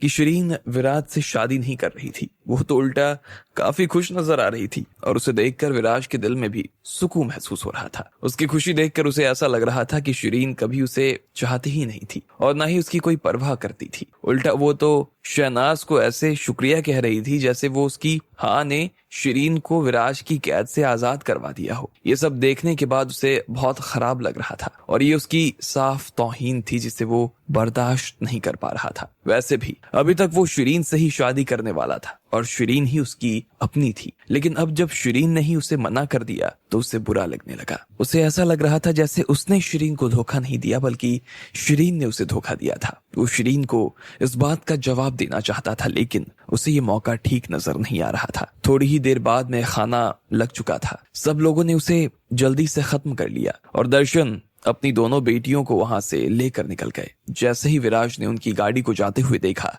तो उसके चेहरे की मुस्कान भी गायब हो गई। उसने दिल ही दिल में अपने आप से कहा, साली शिरीन, तू ना एक नंबर की चुड़ैल निकली। जिस तरह से तू हंस रही थी ना, सब देखा मैंने। मेरा साथ तुम्हें कैद लग रहा था और अब उस कैद से आजाद होने पर तुम जश्न मना रही हो। चलो ठीक है, कोई बात नहीं, भले ही मैं तुम्हारी बहन के साथ शादी करने जा रहा हूँ लेकिन मैं तुम्हें इतनी आसानी से छोड़ने वाला नहीं हूँ। तुम मुझे अभी ठीक से जानती नहीं हो कि मैं कौन हूँ। इसके बाद विराज ने अपनी जेब से अपना फोन निकाला और अपने ग्रुप में मैसेज लिखते हुए बोला, आज मेरी तरफ से सिर्फ दावत है, सब लोग मुझे वहीं पर मिले। शाम को इधर सब लोग मिर्च मसाला होटल पहुंच गए। विराज ने उन सबके आते ही ये खबर सबको बता दी कि उसकी और शहनाज की सगाई पक्की हो गई थी और वो लोग 15 तारीख को शादी भी करने वाले थे। वहां पर सभी अमीर घरों के लड़के आए थे लेकिन अब्बास और शांतनु को छोड़कर सब लोग इस बात पर विश्वास नहीं कर पा रहे थे कि विराज ने इतनी जल्दी इतना सब कुछ कर दिखाया। सब लोगों ने विराज की तारीफों के पुल बांधने शुरू कर दिए। जय हो बना जी की। अरे वाह बना सा, मजा आ गया। हम तो सोचते रह गए और आपने कर दिखाया। क्या बात है विराज बना, आप ही असली राजकुमार हैं। सब लोगों के पेट में जैसे जैसे शराब उतरती जा रही थी वैसे वैसे वो लोग विराज के गुणगान पर गुणगान किए जा रहे थे। विराज ने सब लोगों को बताया कि ये काम उसने अकेले नहीं किया, इसमें अब्बास और शांतनु ने भी उनकी मदद की थी और वो भी आगे जिंदगी भर उनकी हर तरह से मदद करने के लिए तैयार थे। लेकिन अब्बास और शांतनु ने इसे सिर्फ विराज का बड़प्पन ही बताया। उनका कहना था कि वो असली काम तो उसने ही किया था और इन लोगों ने तो बस उसकी थोड़ी बहुत मदद ही की थी। लेकिन जो भी हो, बाकी लोगों की तरह वो दोनों भी इस वक्त काफी खुश नजर आ रहे थे। विराज ने थोड़े पैक खत्म कर लिए और फिर उसने उनमें एक लड़के को अपने पास बुलाया और धीरे से उसके कान में कहा, मैं तुम्हें एक बात बताना चाहता हूँ, क्या तुम उस काम में मेरी मदद कर सकते हो? अगर तुम ये कर दोगे ना तो तुम्हारी कंपनी ने बैंक से जो 20 करोड़ का लोन लिया हुआ है ना, मैं उसे पूरी तरीके से कम करवा दूंगा। कम से कम उसका ब्याज तो माफी करवा सकता हूँ। हाँ बना, बताओ ना क्या करना है? आपके लिए तो जान हाजिर है बना, उस लड़के ने कहा। उसका नाम केशव था और उसके पिता की सीमेंट की फैक्ट्री थी। वो काफी वक्त से इतने बड़े लोन की वजह से थोड़ा सा परेशान चल रहा था और इस वक्त वो विराज के कहे हर कदम को करने के लिए राजी हो रहा था। इसके अलावा उसके पास में और कोई चारा भी तो नहीं था। बहुत अच्छी बात है, मैं यही चाहता हूँ कि तुम ना शहनाज की छोटी बहन शिरीन के पीछे पड़ जाओ, विराज ने बहुत धीरे से कहा। उसकी आवाज किसी और को सुनाई नहीं दे रही थी। क्या बना, मैं कुछ समझा नहीं। पीछे पड़ जाओ मतलब? केशव ये बात सुनकर हैरान हो गया। इधर विराज ने अपने हाथ में वाइन का एक ग्लास लिया हुआ था। वो अपनी जगह से खड़ा हुआ और केशव को अपने साथ खिड़की की तरफ ले जाने लगा। वो नहीं चाहता था कि उसकी और केशव की ये बात बाकी लोगों के कानों में पड़े, इसलिए उसने धीरे से कहा, देखो मुझे मालूम है कि मैं शहनाज से जब से मिला ना, उससे पहले ही मैं शिरीन को पसंद करता था, लेकिन मुझे कभी उसका स्वाद चखने का ना मौका नहीं मिल पाया। तुझे नहीं लगता कि ये अपने आप में बहुत बुरी बात है? हाँ बुरी बात तो है बना, केशव ने कहा। सच में विराज शहनाज को पसंद करने से पहले शिरीन को ही पसंद करता था, लेकिन अब उनका परिवार अपने आप में बड़ा परिवार था। ऐसे में वो शिरीन तक पहुंचने के लिए किसी भी ऐसे रास्ते का इस्तेमाल नहीं कर सकता था जिसमें उसके साथ उसके परिवार की भी बदनामी हो जाए। वो अगर उससे शादी कर पाता तभी उसका स्वाद चख पाता, लेकिन अब जब उसकी सगाई शिरीन से टूट गई थी तो उसके हाथ में ये मौका नहीं लगने वाला था।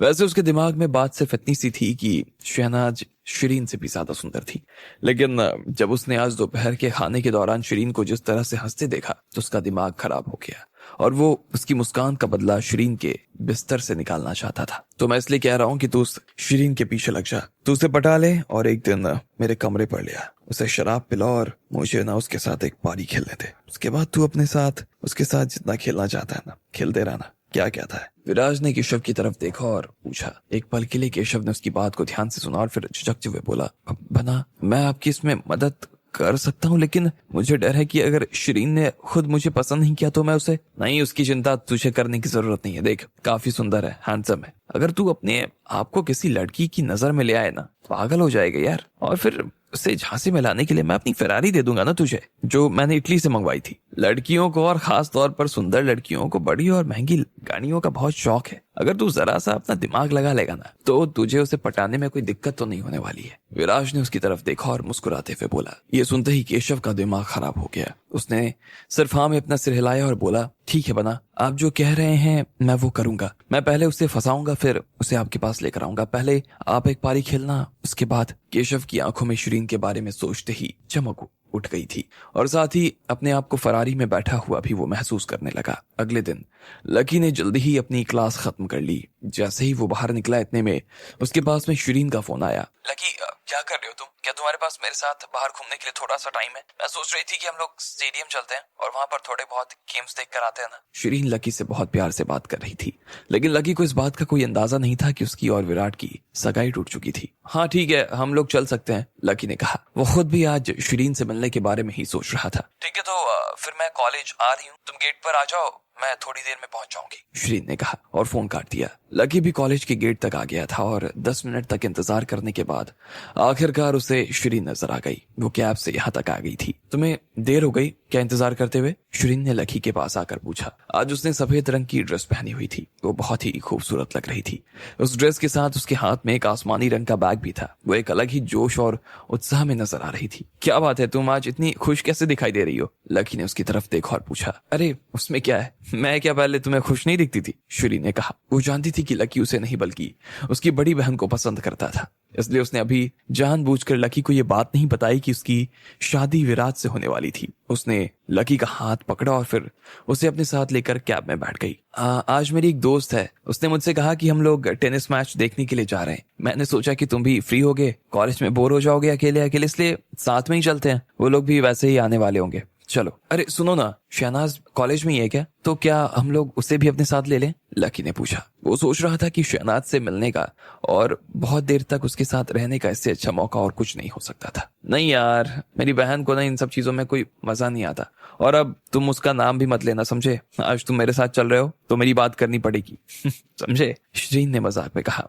और फिर हंसने लगी। चलो ये भी ठीक है, लकी ने कहा। उसे शिरीन के बर्ताव से ऐसा महसूस हो रहा था जैसे उसे शहनाज से जलन होने लगी थी, इसलिए उसने अपनी तरफ से बस हाँ कर दी। लकी और शिरीन गाड़ी में बैठ गए और थोड़ी ही देर बाद वो लोग स्टेडियम भी पहुंच गए थे। लकी और शिरीन बाहर गेट पर खड़े होकर बाकी लोगों के अंदर आने का इंतजार कर रहे थे। शिरीन ने एक फोन लगाया और थोड़ी देर बाद वहां पर 3 लड़के और 2 लड़कियां आकर खड़ी हो गई। अरे नाना, तुम तो अपने साथ बहुत सारे लोगों को लेकर आई हो। शिरीन ने जब उस लड़की के साथ में इतने सारे लोगों को देखा तो दंग रह गई। उसने देखा कि दोनों लड़के भी काफी सुंदर लग रहे थे। हाँ देखो, ऐसी बात है, जितने ज्यादा लोग होते हैं ना उतना ज्यादा मजा आता है, नैना ने मुस्कुराते हुए पूछा। लकी ने देखा और शिरीन से पूछा, शिरीन ये कौन है? अरे ये मेरा बहुत अच्छा दोस्त है, इसका नाम लकी है। शिरीन ने लकी की तरफ देखा और उसे इंट्रोड्यूस करवाते हुए कहा, लकी ये नैना है और ये मेरी ना बहुत अच्छी दोस्त है। लकी ने नैना और सभी लोगों को हेलो किया और फिर नैना ने शिरीन को एक के बाद एक लोगों से मिलवाना शुरू कर दिया। नैना की आंखें तब तक से लकी के ऊपर ही टिकी हुई थी। वो उसके कपड़े तक देख रही थी और उसके कपड़ों से ही उसने उसकी पहचान का अंदाजा लगा लिया। लकी तुम वैसे काम क्या करते हो और तुम्हारा परिवार क्या काम करता है? मेरा परिवार यार बहुत ही आम परिवार है, हम लोग कुछ खास नहीं करते, थोड़ा खेती बाड़ी करते हैं, बस यही है, लकी ने मुस्कुराते हुए कहा। अब आगे क्या होने वाला था? क्या नैना फिर से लकी से वो सब कहती जो वो सुनना चाहता था? क्या शिरीन विराज और शहनाज की शादी के बारे में उसे बताती? आपको क्या लगता है, क्या होंगे इन सभी सवालों के जवाब? कमेंट बॉक्स में कमेंट करके आप हमें जरूर बताएं। अगर आपको ये वीडियो पसंद आया हो तो चैनल को सब्सक्राइब करना ना भूलें और वीडियो को लाइक एंड शेयर करें।